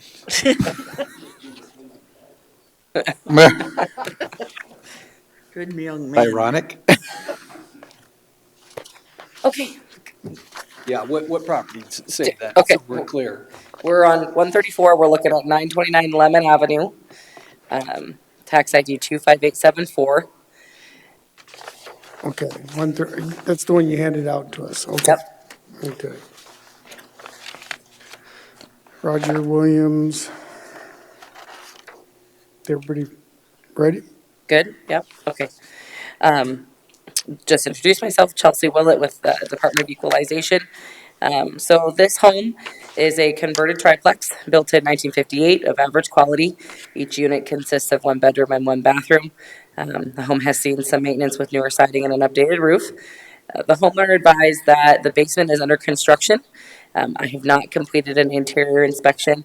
I was able to drive by the property and notice that the appliances are out in the yard and in the driveway.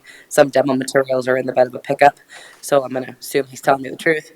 I do think the local board lowered it a little too low. I went ahead and just removed basement finish, and my recommendation after doing that removal is a total of $313,500 with land at 48,300 and structures at 265,200. Any questions for Chelsea? Hope that'd be my motion. Second. Been moved and seconded to take the new value recommendation. Any discussion? See none, all in favor indicate by saying aye. Aye. Opposed, motion carries. Thank you. Now I'd like to say that Chelsea is a quitter. That was the last serious bit of work she's done for us, and tomorrow is her last day. What? She was here frequently this year for boards. We almost had to tell her to stop answering the phone. She dealt with a lot of property owners this year, and unfortunately, her last day of work is tomorrow. What are you gonna do, Charles? Where are you going? Yeah. Chelsea, I just want to take the moment to thank you for sticking around through the equalizations, following through on all your projects. Not that you had to, but we hear a lot of people like to quit just before these, so That happens. your dedication to the job and to Pennington County is well appreciated. We appreciate you and wish you well. Thank you. Good team. Thank you. You know, can you get the other appraisers to do the nice little squares on the bottom that are highlighted and colored? Them all yesterday, and I liked the colors, and Don't worry, I have expressed it. That just makes it so much easier. I'm good. Done a good job.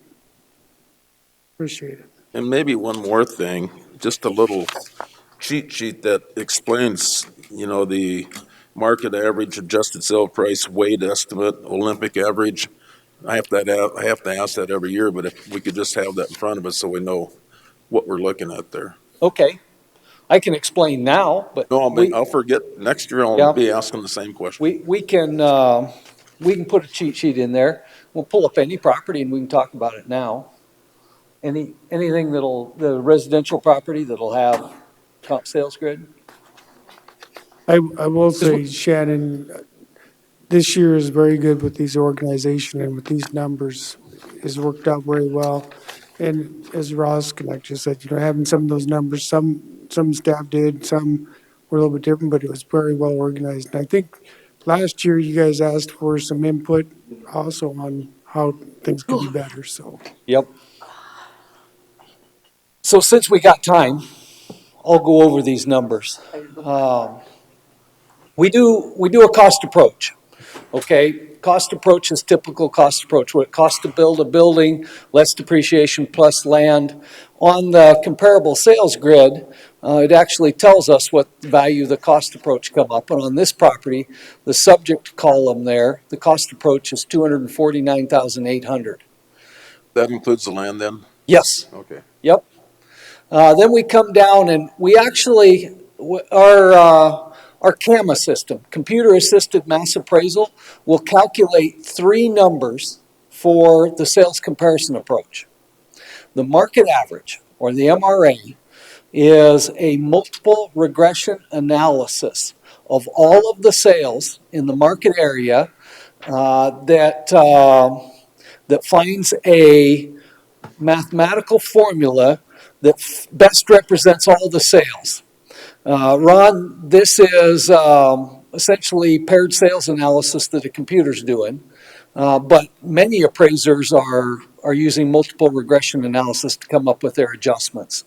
But the point I want to make is that market average is using all of the sales in the market area to appraise this property, and it come up with 266,600. The weighted estimate is that is based on those 5 comps. We have a sale price of each of the comps, and every property is a little bit different, so we have to adjust for the differences between the sale and the subject property. And from that, we get the adjusted sale price, what the subject would have sold for based on that one sale. That weighted estimate is a weighted average of the adjusted sale price of the 5 comps. So the market average is an appraisal based on all of the sales in the market area. The weighted estimate is a value estimate based on only the 5 best comparable sales. Now that Olympic average, I want to discount that. That's something the CAMA system does, where it's an Olympic average of the market average number, each of the 5 adjusted sale prices, the weighted estimate, drop to too high, drop to too low, average, whatever numbers are in the middle, and then we get an Olympic average of all of those. I think it's garbage, okay? So we don't rely on it. Our assessed value is always based on the market average, that 266,600, because that uses more market information and it's more consistent from one year to the next. That weighted estimate is what an appraiser would typically do, find 5 best comps, adjust for them, and come up with a value estimate. But next year it's going to find 5 new comps, and that's going to have some variability in it. So we tend to, we use the market average to set the assessed value, but then we look at the weighted estimate as a check. So when I was doing commercial and I'd have 5 comparable sales, we don't have the luxury of having that many sales. So I would find 5 comparable sales. If it's an office building, I'd find 5 office buildings. But then what I would do is I'd find an office building sale that I knew was inferior to the subject. And if I had to go to the court, I could say, you know, we can all agree this is inferior. So now I've set the low end of the value range. And then if I'm going to use 5 cells, I'm definitely going to find one that's superior. And everybody agrees that's superior. So now I've got a superior and an inferior, and then it's just my judgment, what I think the subject's worth. And, you know, you go to the court, that's very subjective, and it is what it is. But that's where you just got to have experience and that gut feeling, this is where it needs to be. That's called bracketing, where you set the low end and you set the high end. That's the way I've done commercial for probably 20 years, and banks accept that because we don't have that number of sales and regression analysis that, you know, in the residential market you do. Look at the bottom numbers over to the left. There's a comparability rating based on characteristics that we tell the computer. It will rate the comparability of those comps. So we can do the same thing. It just happens that these are all equally comparable. Right. But normally there's a better and a poorer comp. But we do have the sales, and we have the ability to do the multiple regression, and allowing the computer to do it, it makes it more equal across all properties in the county.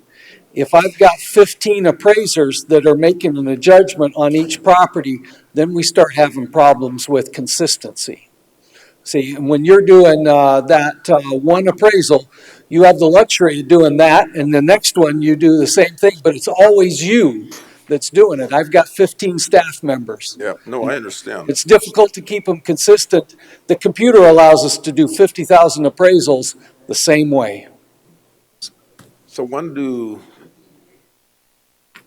if somebody appeals their assessed value, they think it's too high, then you take that particular property, you look at this spreadsheet and say, where did we go wrong, or where do you think we went wrong? And then you look at it more specifically on an individual basis. Absolutely. But the first thing we do is let's go out and take a look at the property, make sure we got all the data right. First thing you got to do is make sure you understand the subject. Yeah, we're not gonna argue what it's worth if maybe we got something wrong. Right. So we get the data right, and then we go to this. Yep. Okay.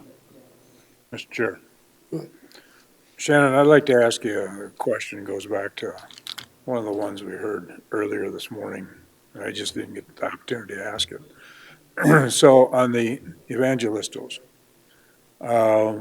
so I didn't realize this until Commissioner Laster was asking his question and made the point that apparently the owner-occupied classification was originally owner-occupied 100%, but because of an error that was changed, and I'd never heard that before. Is that correct? It was classed 100% owner occupied. That was the error. And then we corrected it. Okay, so the error was the fact that it was classified as 100% as owner occupied. And when we discovered it was, we changed it, and it, as they stated, we changed it to 100% not owner occupied. And arguing with them, we come up with 44%. Mr. Chair. Gary, I think just my point was getting at was, we see errors all the time. We find out errors, they bring errors to us, and sometimes we just have to correct those. And that's kind of what I was getting at. Because they said, well, nothing changed on their property to cause it. And you're right, nothing changed on your property. We found an error that we mislabeled your property, I guess, is what I was trying to get at. And I understand that. Okay. I just didn't realize it was an error, on our part, that was changed in the first place, so. I'm tracking. That helps describe the ups and downs that they were talking about. Yeah. Yeah. Now, without throwing anybody under the bus, do you know why there was the back and forth? Is it just because some of the stuff that was going on in planning and zoning and how they kept categorizing it, or you have no clue without? No, because the property's always been used for what it is. Yeah, they've got something going on with planning and zoning, but that happens in another office, and I'm just really not aware of it. It was a mistake to classify the property owner occupied simply there. And it went for several years at that. When we discovered it, we took the owner occupied classification off and then it was 0%. In talking with them, then we go to 44%, and that's what it was last year. So that's the back and forth. That was gonna be my question. Had nothing to do with whatever's going on in planning and zoning, nothing to do with the use of the property. The property's always been used exactly the same way. Okay, I was made aware we should be at recess, and we're gonna talk that. Bringing it back up. So I'd probably look for a motion, to take a recess till next person shows up, would be about 11:30. So moved. What is that? 11:30, yeah. 11:30. That'd be Moved by my motion. Laster, seconded by LaCroy. All in favor, say aye. Aye. Opposed, motion carries. Okay, I'd look for motion to come out of recess. So moved. Moved by Laster, Second. seconded by Hadcock. All in favor indicate by saying aye. Aye. Opposed, motion carries. Shannon. The next appointment is Mr. Cowan, but he would like to wait for his parents. And Mr. Tim is here, came in early, so we can do that one and then go back to Mr. Cowan. So We're the doing- last appointment of the day, Mr. Tim. Mr. Tim's at 141 in your book. Yes. And Lisa, Mr. Tim?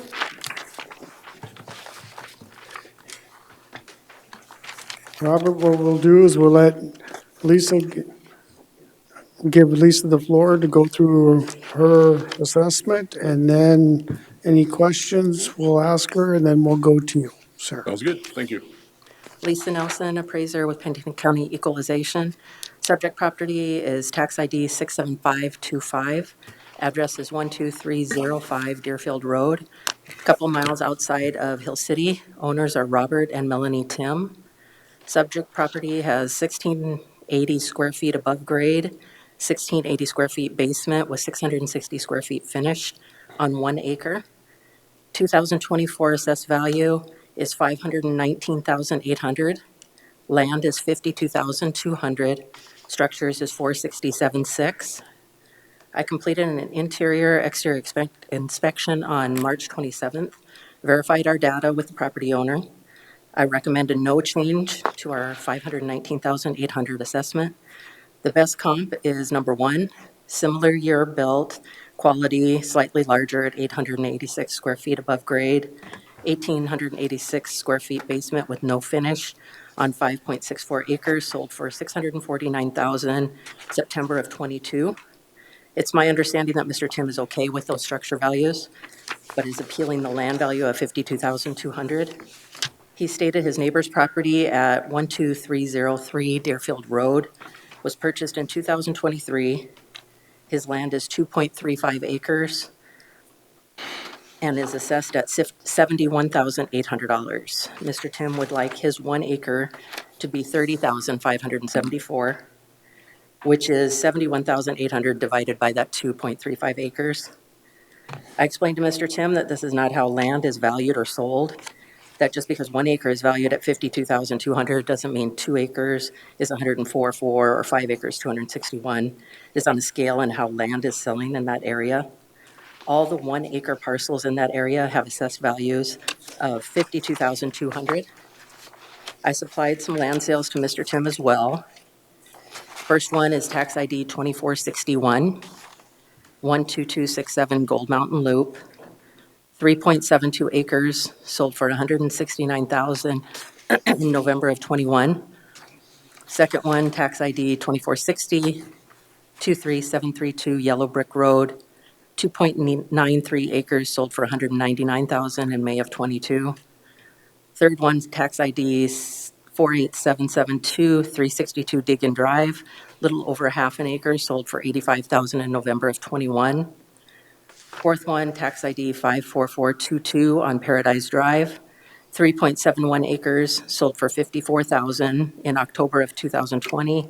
Then again with no improvements for $150,000 in October of '23, showing a market appreciation. 1 acre sales aren't common in this area, but these sales show that 1 acre at $52,200 is in line or below market value for Hill City area, lowering his 1 acre from $52,200 30,574 would create an inequity in the neighborhood, as all the quarter-acre lots are currently assessed at 44,100. Half-acre lots are assessed at 46,800. Therefore, again, my recommendation is no change to our 2024 assessed value of 519,800, land at 52,200, structures 467,600. Thank you, Lisa. Lisa, is there any questions for Lisa? Rob, we'll turn it over to you. Oh, thank you, Mr. Chairman, members of the commission. My name is Robert Tim and we live at 12305 Deerfield Road, right outside of Hill City. We purchased our home in 2013 and have been active community members ever since. Thank you for the opportunity to come here today to appeal the assessment on our land upon which our home is located. As you know, all throughout South Dakota, and especially Pennington County, property valuations have skyrocketed for a myriad of reasons, but in particular, out-of-state home buyers wanting that second and third home in the Black Hills. The resulting impact has been devastating to lifelong South Dakotans such as myself and others, where property taxes have increased upwards of 200+% in a very short period of time. As a school board member in Hill City School District and a representative on the Hill City Board of Equalization the past 2 years and the Keystone Board of Equalization for a year, I've seen firsthand how the escalation in property taxes is impacting some of our most seasoned citizens, essentially driving them out of their homes. I know you've all heard this stuff before, but it's time for a change. It's time for the current antiquated property tax system to be set aside, and you've heard all this stuff before. So in my case, we need a more equitable property tax valuation system where property owners aren't punished for purchasing or even improving their home, or in my case, punished because out-of-state home buyers are paying above market price for properties that are their second and even third homes. Many of these folks are not South Dakota residents, nor do they live here full or even part-time, helping to support our local communities. Bottom line, it's time to send a message to our legislators and in peer. The citizens of South Dakota deserve a fair and equitable tax system where one party does not have to bear the overwhelming burden of the whole. So sorry for my initial soapbox, but this has been weighing very heavily upon me for the past several years. That said, my appeal today is rather simple. My out-of-state absentee homeowner neighbor from Colorado, of which this is their vacation/second home, paid what many consider an above-market price for their home this past year in 2023. The assessed value of the land upon which their home is located, as was stated, is about $30,574 per acre. Yet, the assessed value upon which our home is located is $52,200. This assessed value was determined using comparable sales of properties more than 8 miles away. So my question today to you is, with a comparable sale right next door from 2023, why not use that sale for the comparison instead of the sales from miles away? My request today is for the county to be equitable in its determination of land value, thus reducing the assessment on the land from our home, which our home is located, from $52,200 to $30,574. I stand by for any questions. Thank you, Rob. Is there any questions for Rob? Mr. Chair, Rob, can you just give us an overview? If I was to appraise your lot, can you give me the characteristics what kind of water do you got? What do you got for septic system? What do you got for utilities? What kind of access do you got? What is the access off the Deerfield Road? Just so we can understand what your lot is. And then I don't know if you know the zoning. Yeah, we're rural residential. Okay, what I normally do, when you get down to residential lots, I just look at it, the utility is you can build one home on it. I mean, that's what you can do with the lot, whether it's 1 acre, 5 acres. Zoning will say you can build one home on it. So I don't look at it per acre, I just look at it, right, what's the utility? And the utility would be, it's a residential home site. So that's how I've always looked at it. I just want to. Basically, Commissioner Rosknecht, basically, there's only one home that's going to be on that property, period, end of story. We've got a septic, we've got our own well, and we're on rural electric. And access to it is from what we call Old Deerfield Road, and that is off Deerfield Road, about an eighth to a quarter mile from that. Okay, And we're actually members of we got a road district there as well. okay. I don't know if that answered your question or not. Oh, it did. I just want everybody to, Is there any other questions from the board? Mr. Chair. Mr. Drews? Just, Rob, in response to your comments, I don't disagree with those at all. And you pinpointed it correctly. I mean, the issue is at the legislative level, not at this level as far as the property taxes are concerned. So I hear what you're saying and appreciate it. So, thank you. Chair. Ms. Hadcock? So, Miss Lisa, on this lot, why did you appraise it? I know you have comparables, but is there anything unique on this acre or anything, or you just did? And Rob said something about next door. Why is his lot different than next door?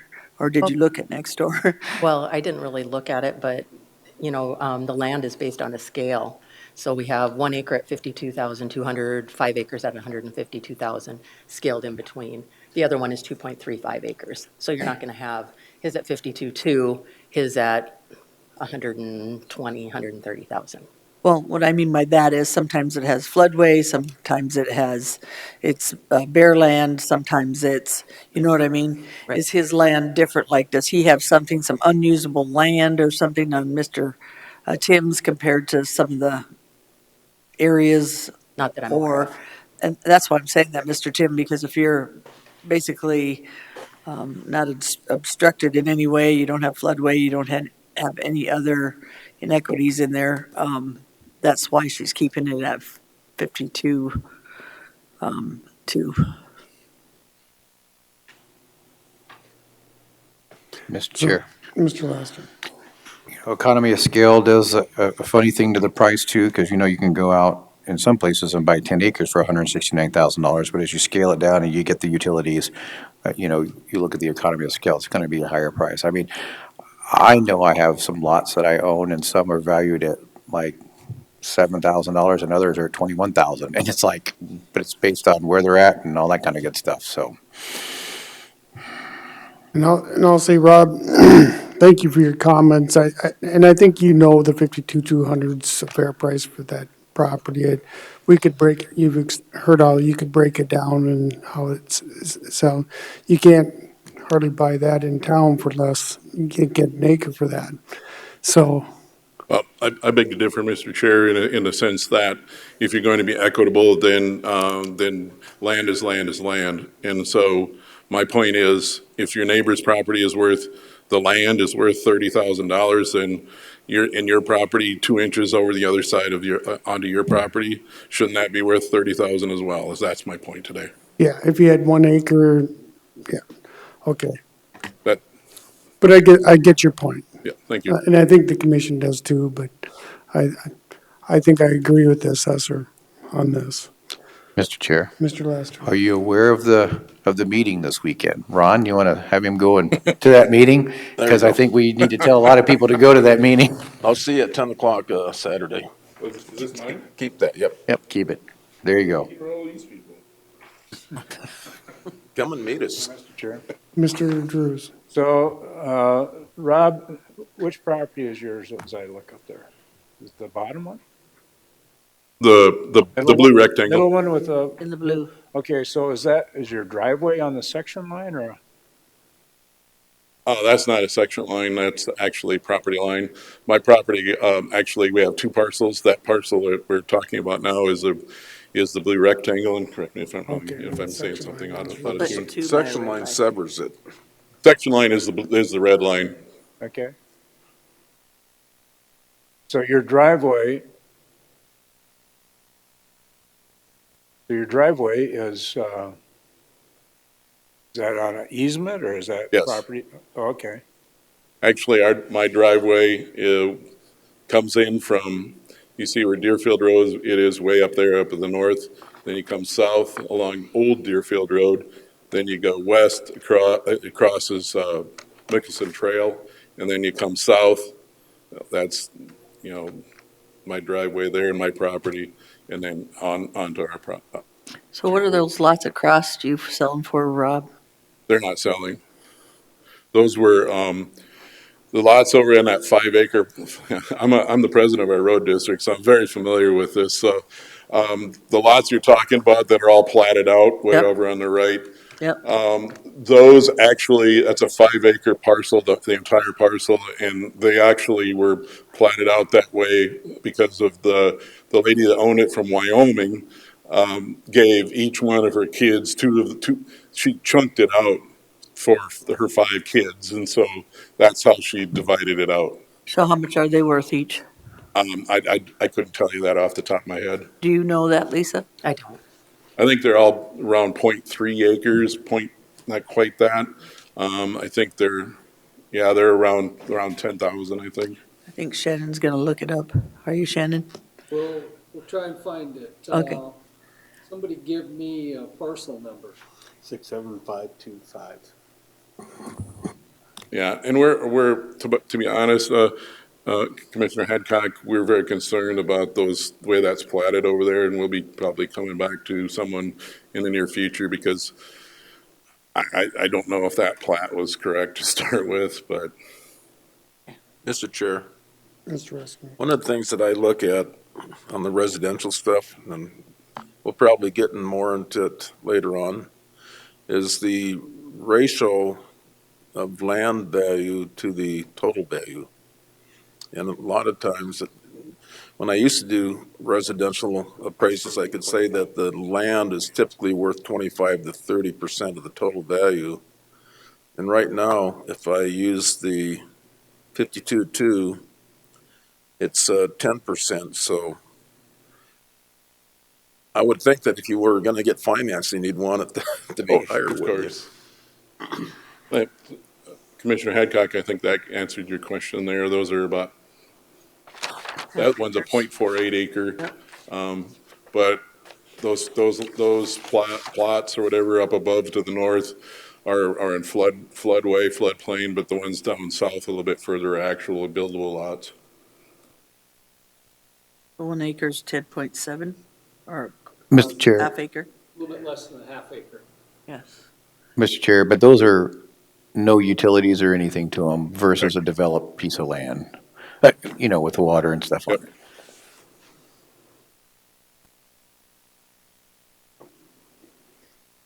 it. The numbers in white are the land assessed value. Are there any further questions for Rob?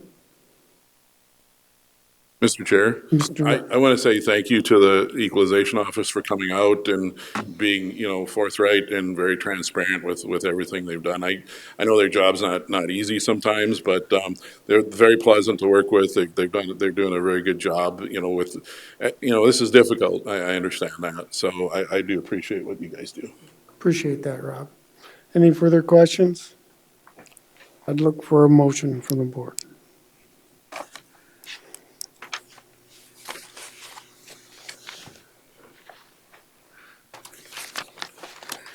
Mr. Chair, Mr. Drews. I'd make the motion that we accept the equalization recommendation, land 52.2, structures 467.6, for a total of 519,800. We do have a motion. Is there a second? Second. Second from Hadcock. Any further discussion? Seeing none, all in favor indicate by saying aye. Aye. Opposed, motion carries. Thanks, Rob. Yep, thank you for your time today. Thanks for the work you guys do. I know it's not easy sometimes when it comes to this process. Seriously, appreciate if you that. can join us on Saturday, Rob, that'd be great. You bet. Thanks for, you guys let me know to come in a little earlier so these guys don't have to hang out. That's what we're concerned about is them.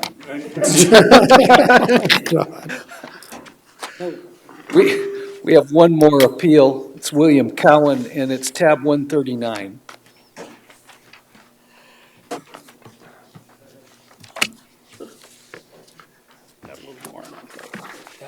So William, what we'll do is we'll let Shannon go first and then present her assessment and view, and then I'll go to you. Okay.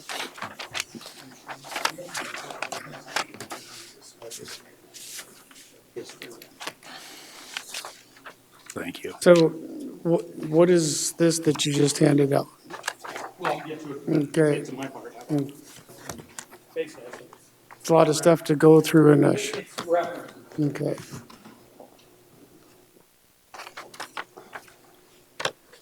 Shannon Champion, staff appraiser for Director of Equalization.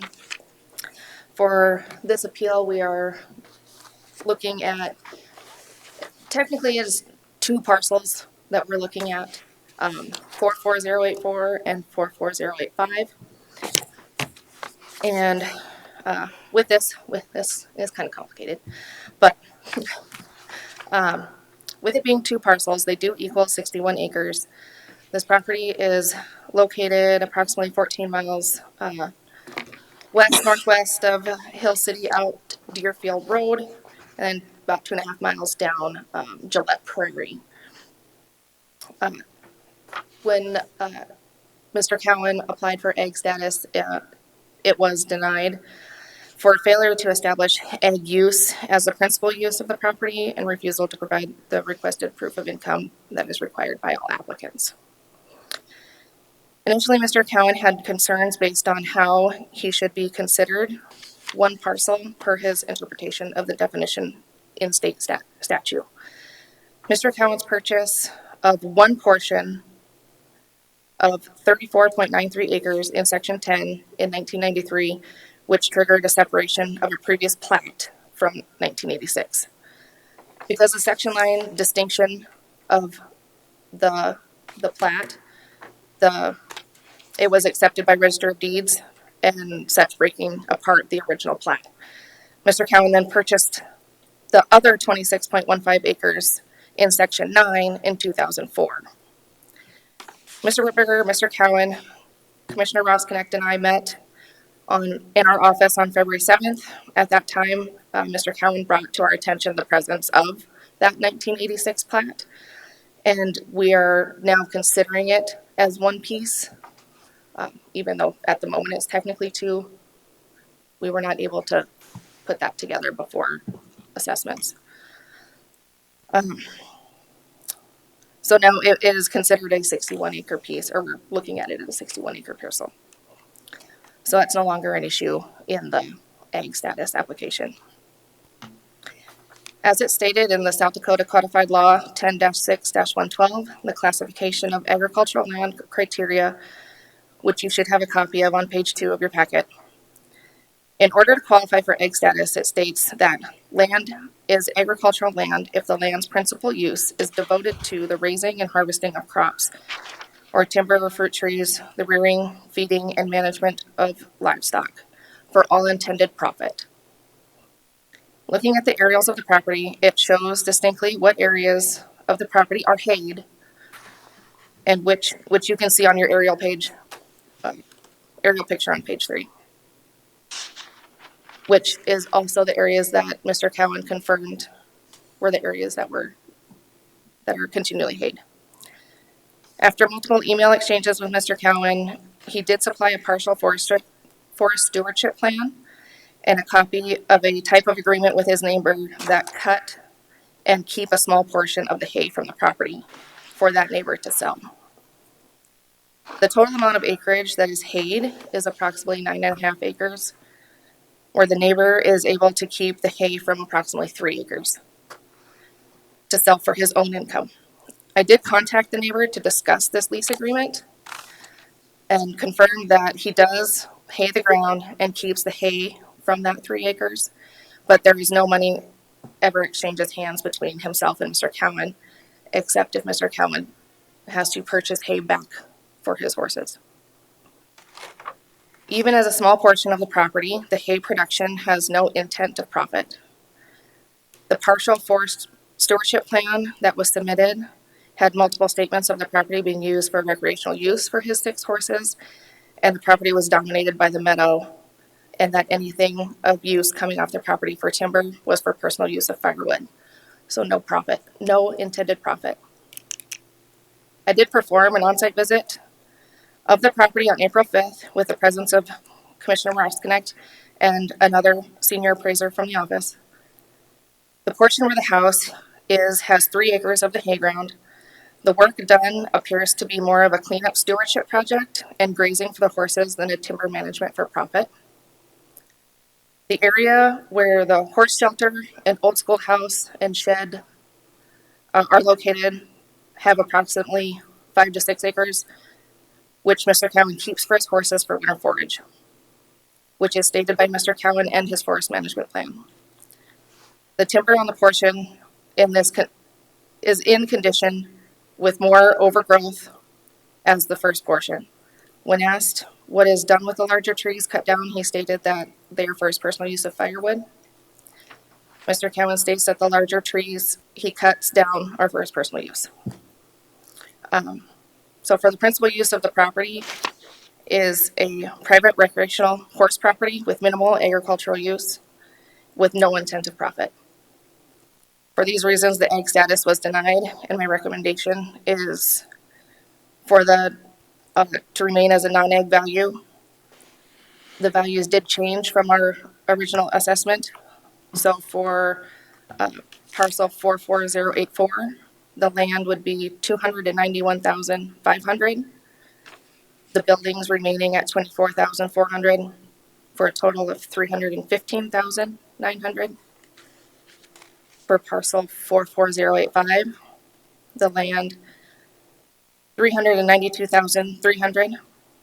The building staying at 309,900 for a total of 702,200. Mr. Chair, I want to get some clarification on those numbers, because But my numbers on here, equalization 44084 just says it at 291.5. just for the land, because the Okay. land is the only thing that's going to be changing. That's the only thing we're talking about, and 44085, 392,300, Yes, and then it says total for 683,800, because that's all we're talking about is the land. is the land, yes. Okay, thank you. With that, Mr. Roskinek. Shannon, did you just state that it was during the inspection that you discovered that that was one parcel, 61-acre parcel, identified as tract 1? That, The reason I say that's because I made a special point to come in the rapid with Will and meet with you and Shannon to discuss this egg status. And I think we all agreed right in the beginning that it was, the intended use was for egg. I was at that meeting. The hang-up was the 2 parcels. And I don't think your department realized it was one parcel. It's tract A. It was platted in 1986, signed by the Director of Equalization, January 30th, 1986. And once that cleared there, I thought we were done with this. And because that was the hang-up.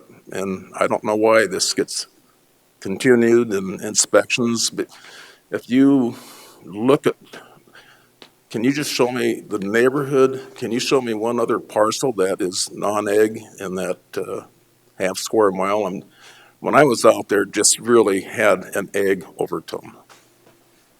I mean, off the top of my head, no, I don't know of another. But you got the Bees, you got the Andersons, you got the Alexanders, you got. They're all in the area, yes. Directly to the south, you got George Farabee's land. Carol's. Excuse me. Carol. And if I recall, she ran cattle on that property at one time. In the past, sorry. May I speak? Yep. I mean, just to clarify. She still has the floor, and we're having questions. Go. Okay. In the past, yes, and he did provide a former lease from prior to the passing of George Farabee that they did run cattle. And in one of his documents that I submitted, he did say that he, after Mr. Farabee's passing, he did allow someone to run cattle on his land again for no charge. Since then, there have been no cattle at that time. There has been no agriculture on that property. I'll let Mr. Will speak to that because I'm not. Any other questions for I'm Shannon? done. Mr. Chair. Mr. Laster? I just want to clarify something, and I understand, did the law take out the amount of acreage to be just classified as ag anymore, or is there still a basic number for if you have X amount of acres that you can ask for ag? So there are three portions to the law. Yep. That very first portion describes the use, all for intended profit. So there still is an intent of profit needed to meet that. That's a mandatory portion. Then it's Regardless of the acreage. regardless of acreage. Okay. Then it breaks it into an either-or situation. So you can look at the acreage, which is in Pennington County, a minimum of 40 acres for one parcel. Or if you have multiple parcels, minimum of 80 acres.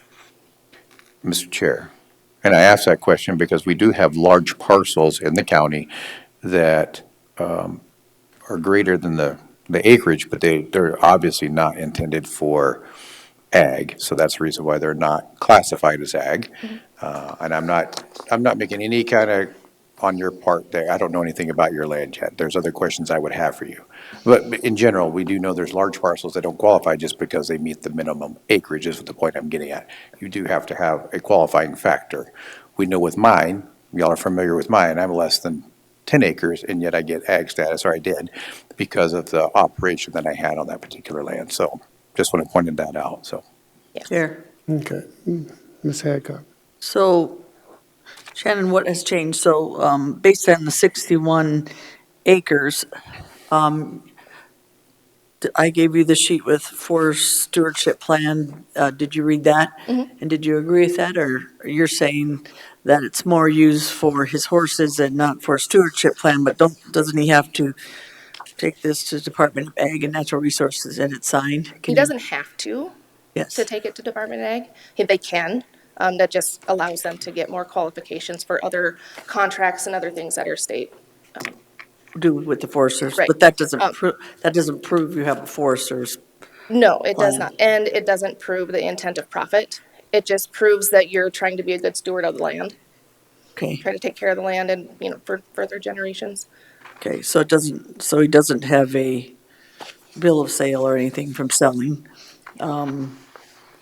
use for land. So, and just because you added the two parcels together doesn't make it, right, doesn't make it any difference. And you going back out there and, just in case you missed anything, I think that's called due diligence. So I appreciate all the work you've done on this. I'm willing to listen to Will, but I'll be up straight. Shannon's been doing this a long time, and that doesn't mean I believe Shannon.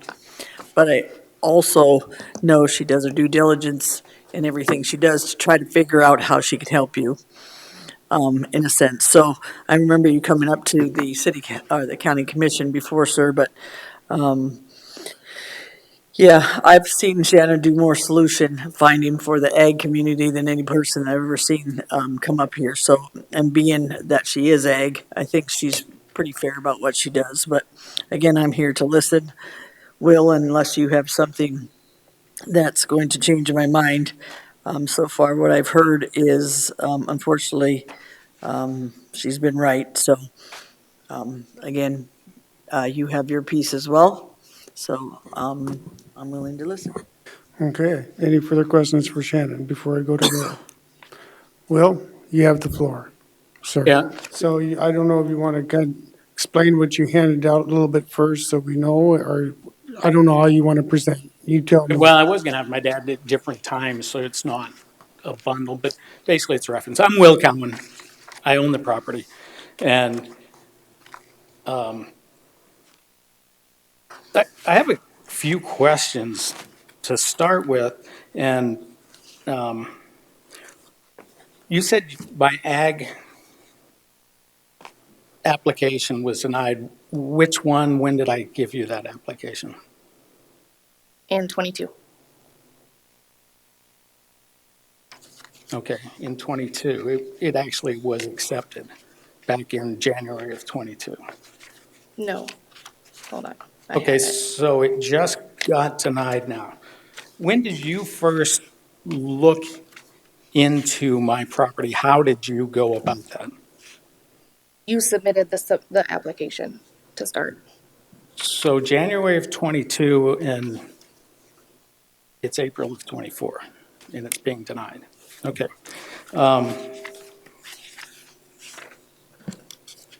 And you don't have a date? It was January of 22.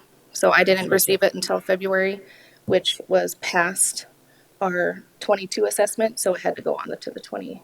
But I complied with the letters. I didn't actually bring those. Those were from Joe Duran, and he said he was going to keep it at. So back then, I did not bring those letters, but I do have them. And then, so when's the first time you looked at my property? When you send in your appeal, You came or to, your, I mean, you your came to the application. property at that point? Not physically on the property, no. Okay.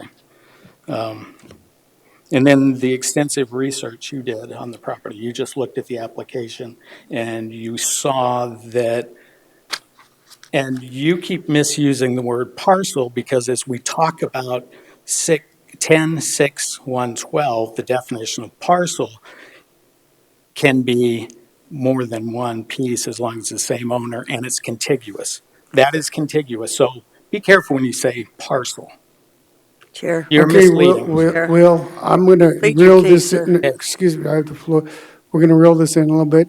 You address us. Okay, I think we've all read your, okay. And in our right. pamphlets, and so they're going back and forth. Let's get Okay. on with what you got. Well, and I did present about the parcel, and it's Okay. rather confusing. So the first on-site inspection was actually the 5th of this month. How often do we landowners have to apply for ag? Does anybody know? I guess I need to talk to Mr. you. Chair, Mr. Lassiter. as an individual who's applied for ag, I applied, and once they came out and inspected my property to see that my property was used for ag, I don't believe I had to apply ever again. It just was continuous because they could come out periodically, they would evaluate it. I don't know how often you evaluated it, but I know they would periodically come out and make sure that I was still operating my ag operation. So they could tell that we were running cattle or pigs or whatever we were running. Okay, so it's not clear Once, how once often. it's classified, then they probably do a reassessment probably about every 5 years. Okay, well, I thought I actually kept ag back. I thought it was approved back then, and that's why I wondered since it's Yeah. every two. And back then, they asked for it because it had been since 2014.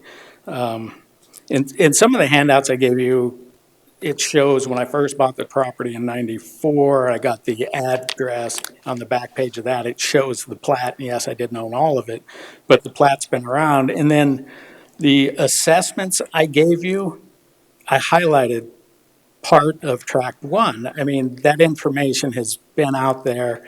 And when I bought this second, which is to the west, I now own 61 as a plat. I actually was going to vacate the plat because one of the letters back there says, platted land can't be ag. Thank goodness I didn't vacate the plat. So I have the 61 acres. And as for profit, the lease agreement, hay is a commodity. I don't pay Ray for hay. I get part of it. He sells the rest. Last year, I got 116 bales. That's my profit. I was paying $10 a bale before Ray started doing mine. There was a couple of years I didn't have hay put up because George had passed away. And some years, actually, that portion is too wet. 116 is the second least I've gotten out of there. Total last year was either 430 or 450. Now, I talked to the gentleman I used to buy hay from. He's selling it for $14 a bale last year. So I don't know how I'm not getting profit. I'm getting hay. That is profit. It is a commodity by USDA, and South Dakota recognizes hay as a commodity. So then Ray sells his portion of the hay. That is all profit. He doesn't feed it to his cows because he doesn't have any. That is his job since he retired as a command sergeant major. well, from the Army, although he actually went back, worked and trained Army. He was Special Forces, so he actually did that. Since he retired from his job helping the Army train, his job, he puts up hay and he sells it. He sells every bale. Last year, he thought he was done, but he was 20 bales short, so he went and put up a little more so he could make what the people wanted. So I am profiting. And if you look at the numbers, 430 and 450, he told me he sells it for $9. It's actually, sold it for $8, $9 if she delivered. But if you do the math, if I had smaller acreage, I'd qualify. So the issue, and when they came up there, I said, basically you can forget about the Forest Service plan, but if you look, she said, I'm not doing anything. If you look on that last page there, the Forest Service plan was approved by the state. And the last page, prioritized summary of treatment by year, 23 to 25. Site 8, free commercially thin pine seedlings and treat woody debris. Monitor response, brush slash piles, treat weeds. I have been slowly by myself thinning. There's places you can't walk through, and I knew that had to be the issue they were going to bring up. And when I said big trees goes for firewood, it's a big dead bugwood. And there's a lot of that on the ground. There's a rocky slope. I mean, I'm 62 now. Last year I got a new hip, so I'm doing better. But it takes time. And for intended profit, if you hire somebody, then you got to make more money before you profit. So I am doing the Forest Service plan. I don't think I need to. I am profiting. And in the plan, the Forest Service plan, it says my horses actually help reduce fire danger. So, to say it's just horse property, I am profiting. So is my neighbor. And it doesn't say profit is just for the landowner. Now, when I brought up the $2,500 and said, you can't take that backwards. And I was told, well, it's been in the law since at least 2017. I think it's at least 2016. But the letter she sends out to small ag owners, which she thought I was, I mean, it's still small, but I meet the 40 acres. She demands 2,500 3 out of 5 years. It's But- not she, sir, it's the county. So Well, it's not she. Well, You can I say- understand. She's the one that has been emailing me. Yes, but it's a So- county. If you've referred to her, us, we are the county. She works for our county and that's her job. So she's just trying to. I understand that, Okay. but, so prior to the law changing in '21, in fact, 2 years ago this month, there was an appeal and the same $2,500 deal came up, and then Commissioner Drews said, wait a minute, I've talked to legislators, I've talked to the primary sponsor, and I've spoken to the primary sponsor for over an hour, emailed back and forth, and he said all my arguments are valid. So before 2022, there was a 10% you had to make. So every time the county sends out the letter to people with less than 40 acres and tells them they need $2,500, that's not quite the case. It could be 10% of the land value. And on part of mine, that would have been like $400. I have the acreage. I don't have to show income. After the meeting that we had on the 7th, as Commissioner Roskinek said, he thought that it was settled because he thought they had agreed it was primary use, was ag. I just didn't have the acreage. Showed him the plat. I had the acreage. We walked out thinking it was done. When I spoke to you a week and a half later, the commission, and brought up parcel. And then, that $2,500, she knew not to send that out anymore after 2 years ago. It should state from 19 to the county. 19 to 21, it's 10% or $2,500, so it's misleading. And I was harping on parcel, you have the qualifications for ag for Pennington County. If you look under the first part, they want income. The state law doesn't say anything about income. Then you go to, so you have the use, you either, or you need acreage or income. Actually, criteria one's income. On theirs, even if you have acreage, they want income that's contrary to the law. And I do have a handout that Department of Revenue has. Chair, can I speak for a minute? Are you done? No, So you got a I question? can listen to the question. Just a question for Okay. him. So, I'll be up straight. I've been listening to ag for 10 years and I fought for ag, but, but thinning, and horses, That's you. there's many people that have tried to come up with the thinning and the horses. It's because of the primary and predominant use of the land. And I would like to call ag land, if I put some horses on it, I'm gonna be up straight. And thinning and doing some stuff, I am thinking, to me, that sounds pretty much like ag. That's Department of Revenue's So, qualifier. It's quite different than the well, county. from what I've heard, you've been saying the same thing a lot of people have said on ag, trying to get ag passed because of thinning and horses. And, who from the legislator said that their arguments were valid? Ken Chafee, the primary sponsor. And Okay, he also, I've got recordings, if you want to hear them, I didn't know how to set up, that every time when they took the bill and spoke to committees and the floor of both the House and Senate, Wendy Simler, and it was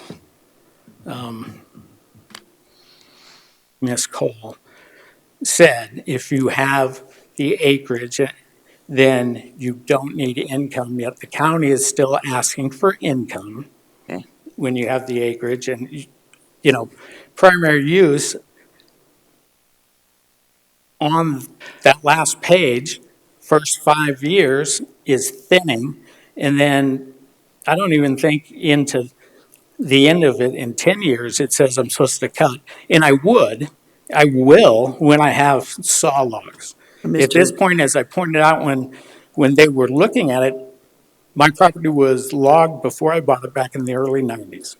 Most of the trees left are split tops. So whatever I thin on the bigger trees now, I don't know how many of them I've actually used as firewood. They're not big enough But for saw logs. that's thinning, which is not timber basically selling.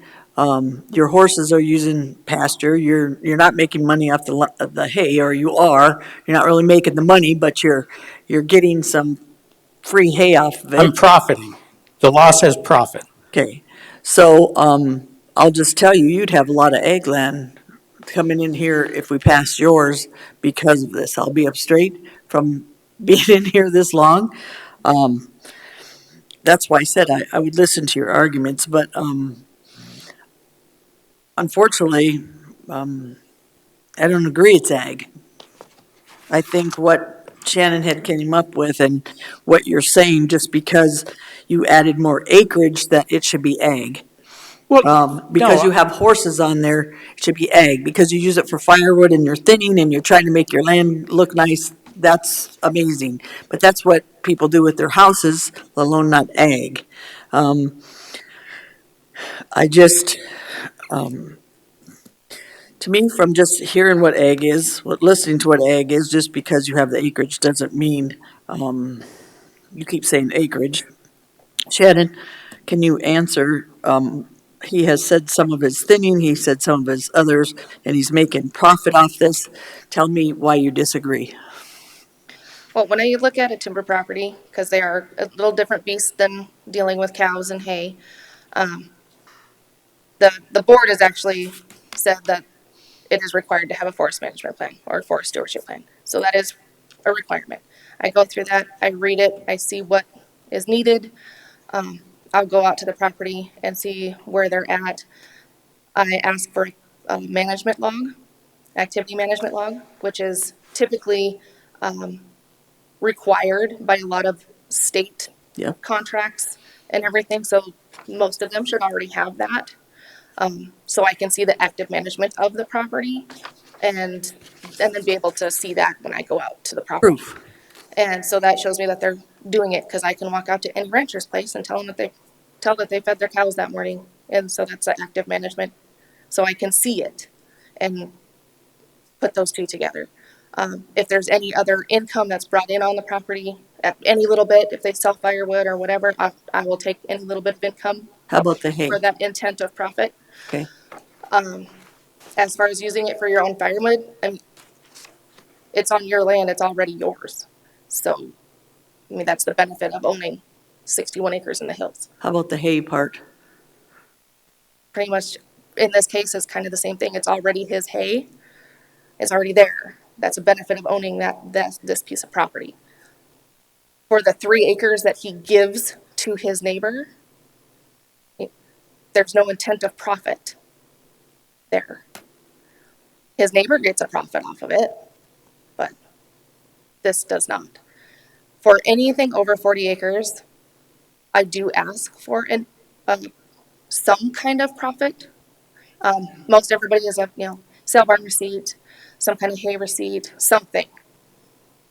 I don't care what it is, just some kind of a profit saying that you're selling your goods or whatever.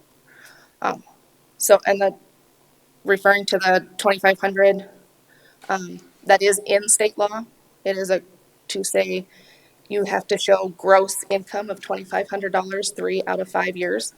So that's not me, that's not you, that is state law. And we've done that over and over again because we have bees, we have other things that have came in here, and we didn't let the guy do it until he showed the profit. So you're not the only one that we've done this to. They have to show the receipts and they have to show what they're doing with their land. They can't just say it, what they're doing. It says by law. And it seems like the management for logs or doing timber, you just want to keep track of that anyway. Mr. Chair. It seems like if you're trying to get ag, follow the rules, follow what I it believe I says by the am. law. Well, I don't believe you are because she's trying to help you with what you can do if you want to make a difference, but you're saying horses and thinning, even those were your two things that you did say on your 61 acres. She's saying your thinning is your firewood, your horses, unfortunately, like I said, I would like horses to be ag and be classified under ag, but they are not. And then your acreage, she didn't catch that your plat was all together. She, meaning Shannon, that's quite normal.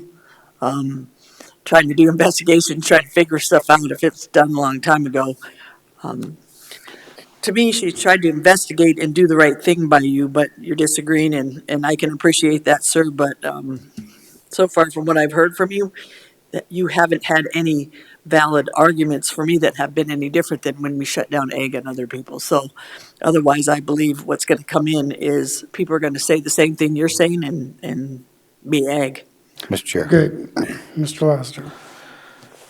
So I've got a couple of questions, and one of them, and Shannon and board, I remember there was a piece of property, I don't remember the size of the property, but the individual came in and he was trying to get principal use ag, but when you looked at the layout of the property, you looked what he actually utilized as usage of ag was probably about 15% of the property, but because of the layout, that was what he could do. But the rest of it he was using for, recreational stuff and things of that nature, and we denied it even though he had, I can't remember if he had the income aspect of it, but it's got to be the principal use of the property needed to be ag, and the principal use of his property was not ag.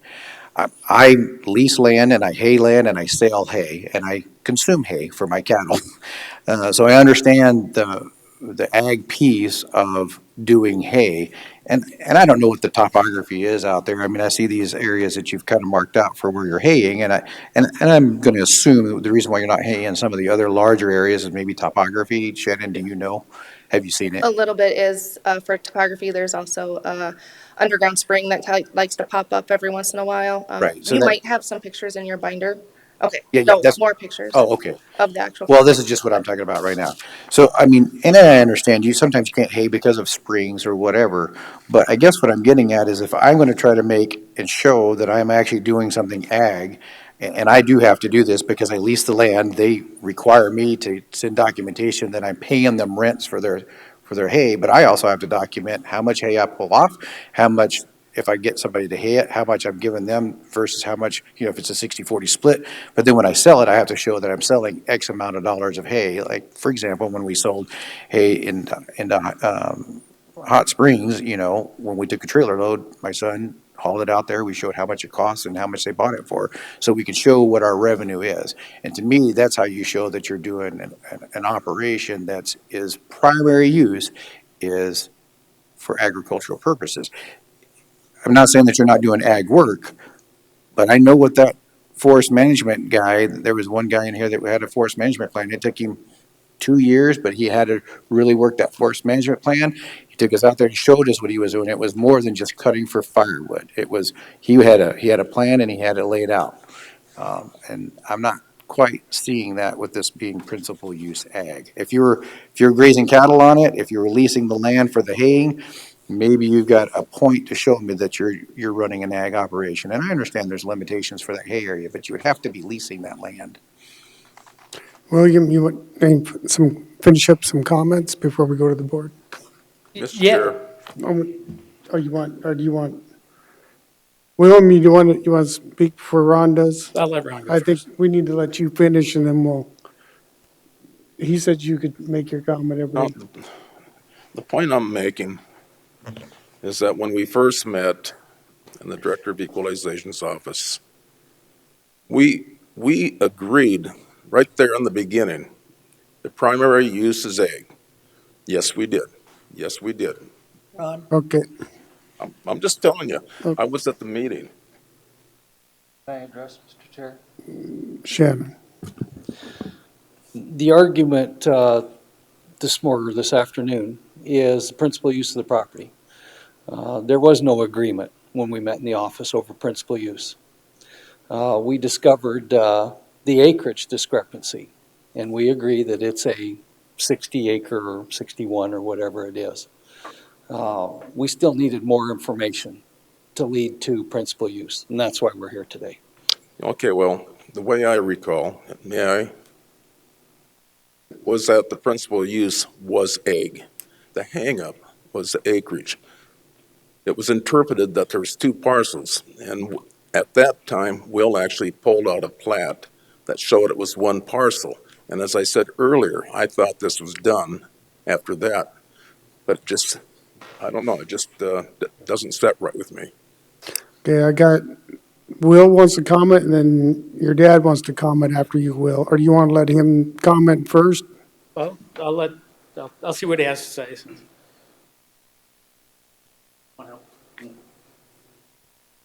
Until January, he was taking care of my place when I was working. Just needs to identify himself for the record. Years, and that's agricultural, but my name's Jim Collin, and I'm Will's father. The forest management plan is what I want to comment on. It dawns on me that everybody, I think you overlooked the fact, and he mentioned it just briefly, it was thin before he bought. It's new growth out there. That part that's coming is new growth, and it's real thick, those little ones, you know what I'm talking about. Yeah. You can't cut that. You got to get rid of them so you get big growth. You can't let all the water go to these little trees that aren't going to get anywhere. You got to get rid of them. So that's the thinning part. But during this, we had the bug invasion. That whole area was wiped out. He's clearing out dead trees. It takes 20, 25 years for these trees to become timber. And he isn't anywhere near that yet. So I think that when you're looking at that plan and said he's just thinning, that was a devastated area and it's growing and he can show profit later, but you can't cut these trees now, they're worthless. So I want you to understand that it's been logged before he got it. The bugs came along and took care of the rest, and now it's coming back. And I think you need to consider that when you down talk the management plan. Thank you, sir. So Will, I'll give you some final comments before I go back to the board for some action. Okay, and I also have a pile of logs that rotted because I couldn't sell it because of all the bugwood and showed that.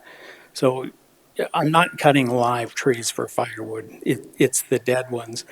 And the plan, and you have that page, first, it's pre-commercial thinning of the stuff you can't walk through. And I am working on that, and it says, do that, then go back and look at it.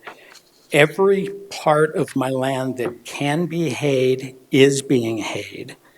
And again, me getting hay is me getting paid. Last year it was only 116 that I got. The year before, I don't remember, and I actually had that somewhere. I think I left it at home. Ray signed one. Total for the last 2 years was 430 and 450 off of my property. We've pulled stumps to get a little bit more. I mean, anything he can hay, he is. And I am working on the forest management plan. It's just slow. So, it's hard to understand what's going on. Can I play does everybody understand that Kirk Chafee and those people, when they spoke, they said, if you have the acreage, and I think the main issue is, I said no to the income because if you have the acreage, you don't have to show it. And the Kirk and even Department of Revenue staff said that. If you have the acreage, you don't have to show income. The for-profit, he talked about bus load. And has anybody heard them talk about it when they were trying to go through this bill? Mr. Chair, I actually worked with, I believe it was Senator or Representative Dennert out of Brookings during this time, not Brookings, Brown County, before he was a commissioner. And I worked with them whenever we were adjusting all these. And so I'm kind of familiar with a lot of the discussions. You still had to always meet the primary use of ag, even though that they did adjust the amount. I mean, they still had to meet primary use of ag. You had to show that. It wasn't just because you have the acreage. Well, I understand that, but I'm saying everything that can be hayed it's, and it's being sold. In one point, the law actually read that, okay, so my profit is just 116 last year times 8 or $10 a bale. That is profit. And it's standing there as grass, not hay. For me to have hay, I would have to spend at least $50,000. I've got a tractor, but I don't have any of the other equipment. So I've got a lease agreement with a neighbor who has the equipment. He bought it. It's brand new. And he pays me to get the rest of the hay by giving me hay. And yes, he could give me the money and I could give it back to him. It's profit. It's my profit, and then he is profiting. I mean, there's no other grass that can be taken off of Okay, that. I'm gonna go back to the board, but I'm gonna make a comment before this is, I sat back and I read through, there's a lot of emails here and a lot of stuff that happened, and quite frankly, I'm agreeing with, the Department of Equalization Board for number one. I mean, it was proved she'd asked for, I understand the frustration. I really do. When you have two different parts of the land and then all of a sudden 40, you think it should be automatically. Shannon took the opportunity, I think a year or 2 years ago, said some changes had come down, sat down with every commissioner up here and said, hey, we could get some pushback because things have changed. Very good. I think she attempted to really do her diligence, but you'd proved to me by coming up here at the last minute, by bringing all this paperwork, that she tried to, and she requested some of it. And doing that proved to me that I think she was doing the right job and you didn't deliver the stuff. So I personally, at this point, I'm going to support the staff's recommendations. And, you know, I think they tried to come out and I'm not saying anything. You called your commissioner, he's going to come out and try to work with you. That's what the commissioners try to do. You know what I'm saying? And he thought it was dealt with and there may some communications, but I read through this whole thing, there's a string of emails. And quite frankly, some of it was pretty intimidating to me, but I mean, I think she did her due diligence and I'm going to support this, Mr. Chair. Mr. Jers. As I've listened to ag legislators talk about this issue, I do think that they're of the opinion that what Mr. Cowan is saying is correct in their belief.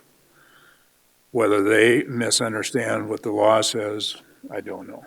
But I know that in those discussions that I've not been involved in, but I've been a listener to them, that's what they're saying would make it qualify. So,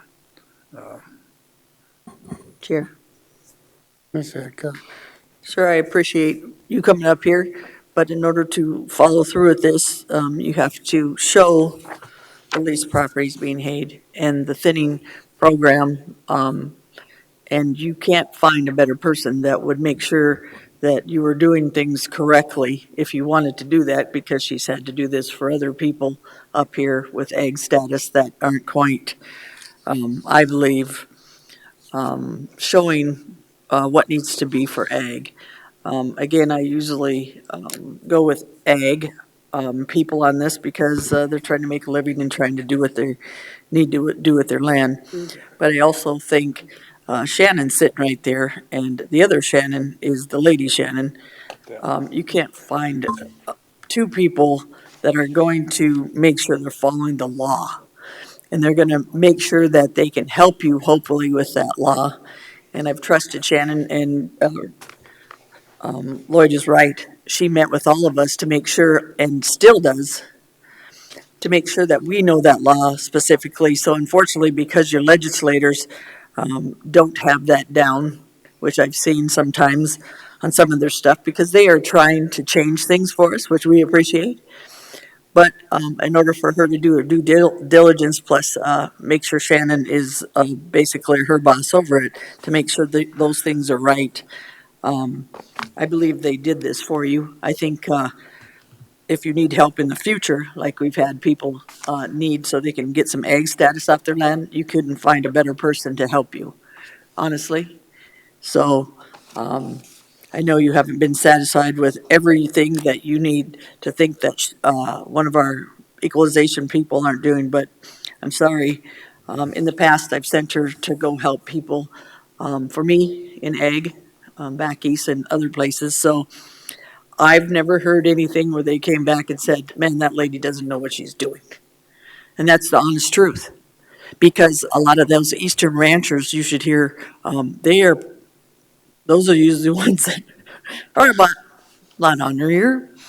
But she seems to find solution, and they seem to understand that she knows her stuff. So those are the ones that would say, geez, get a new ag lady. She really doesn't know her job, or ag person. So I'm going to trust on this from listening to your argument. Like I said, sir, the thinning, I appreciate that you got it thinned and you're trying to make it into a forest and make it be productive for timber. I get that. Get you hayed, you're haying, but it has to be leased.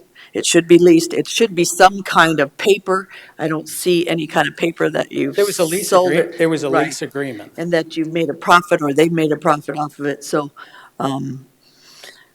Yep. I'm in the agreement with the equalization officer today, Ms. Shannon. Mr. Chair, Mr. Laster. I'd make a motion to approve the Director of Equalization recommendation for item 44084 at 291,500.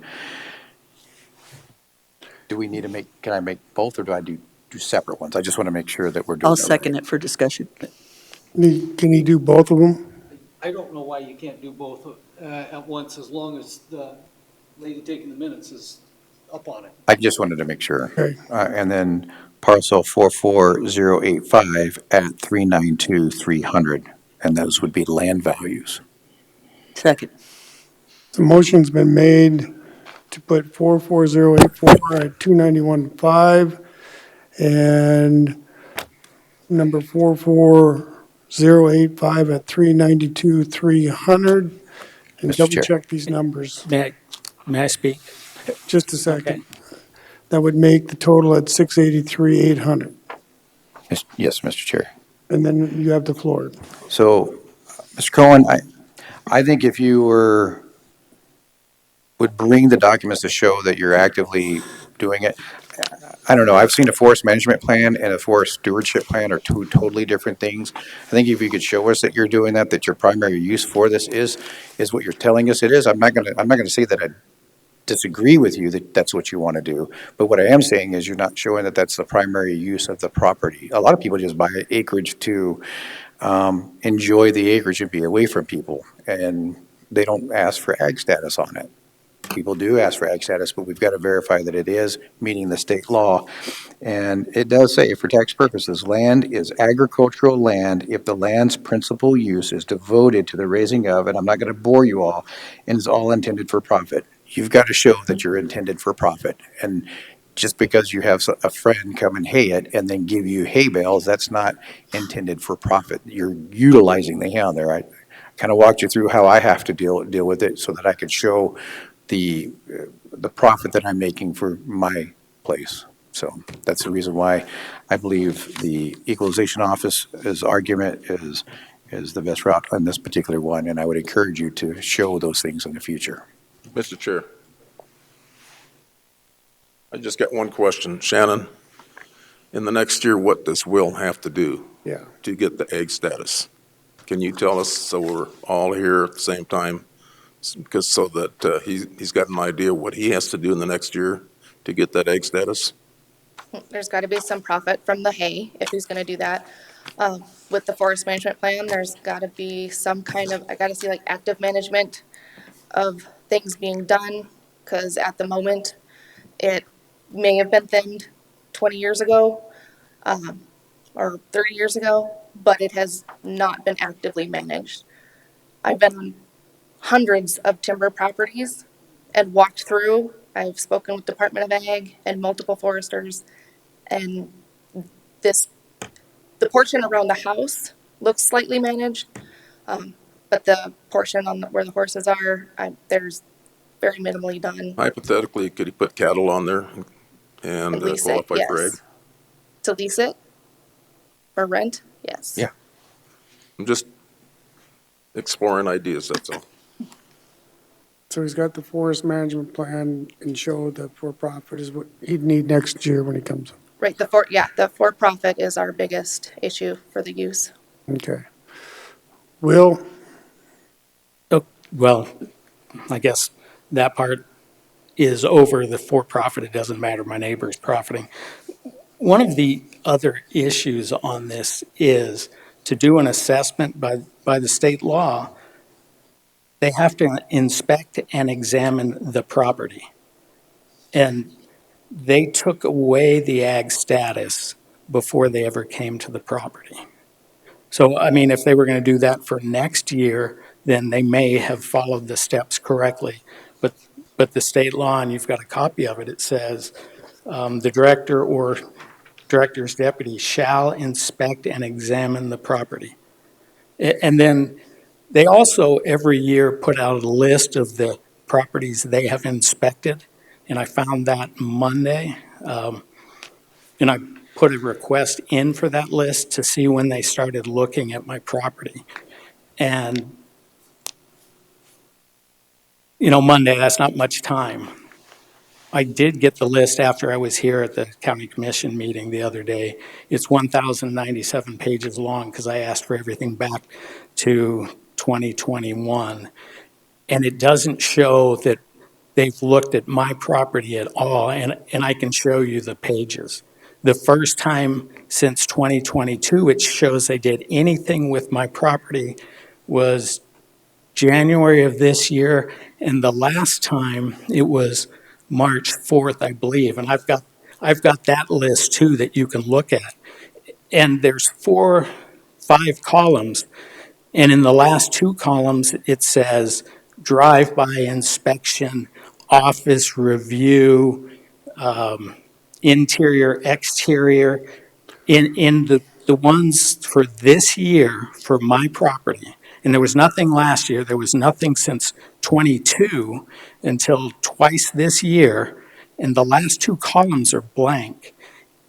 And it doesn't even show the site inspection from the 5th of this month, and the list went through Monday. So the paperwork's not being done right. You know, to me, if they're doing it for next year, well, at least the county has looked at my property.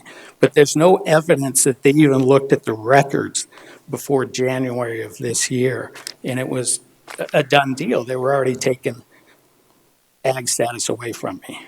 Okay, well, I think, Jen, do you have anything you wanted? This hearing here determines the ag classification for the property for 2024. So the board is actually deciding this. We did look at the property. There was a date where 2 of our appraisers, the owner, Commissioner Rosknecht, were there prior to this meeting. So we have looked at it to see what was going on the property. We would like to look at it earlier than that, but as you've seen from the emails, we were accused of harassing the property owner. I insisted that Shannon make that appointment anyways. We would like to have looked at it sooner, but we still did. We still got to look at the property, and it's prior to this hearing, and this hearing determines the classification for 2024. Okay, we do have a motion on the floor. Any further discussion? Seeing none, all in favor, say aye. Aye. Aye. Opposed? Aye. Motion carries with 2 noes. Mr. Chair, who voted no? Rosknecht and Drews. Thank you. That's the appointments for today. I'd ask that you don't take anything out of the binders, or at least somebody not. Tina upstairs is trying to keep a record of everything that's been presented through this in case at a next step somebody wants it. So if you want to take something, that's okay. I'm just asking that maybe there's one of you that leaves us a binder that we can, and Travis says he's got that, so.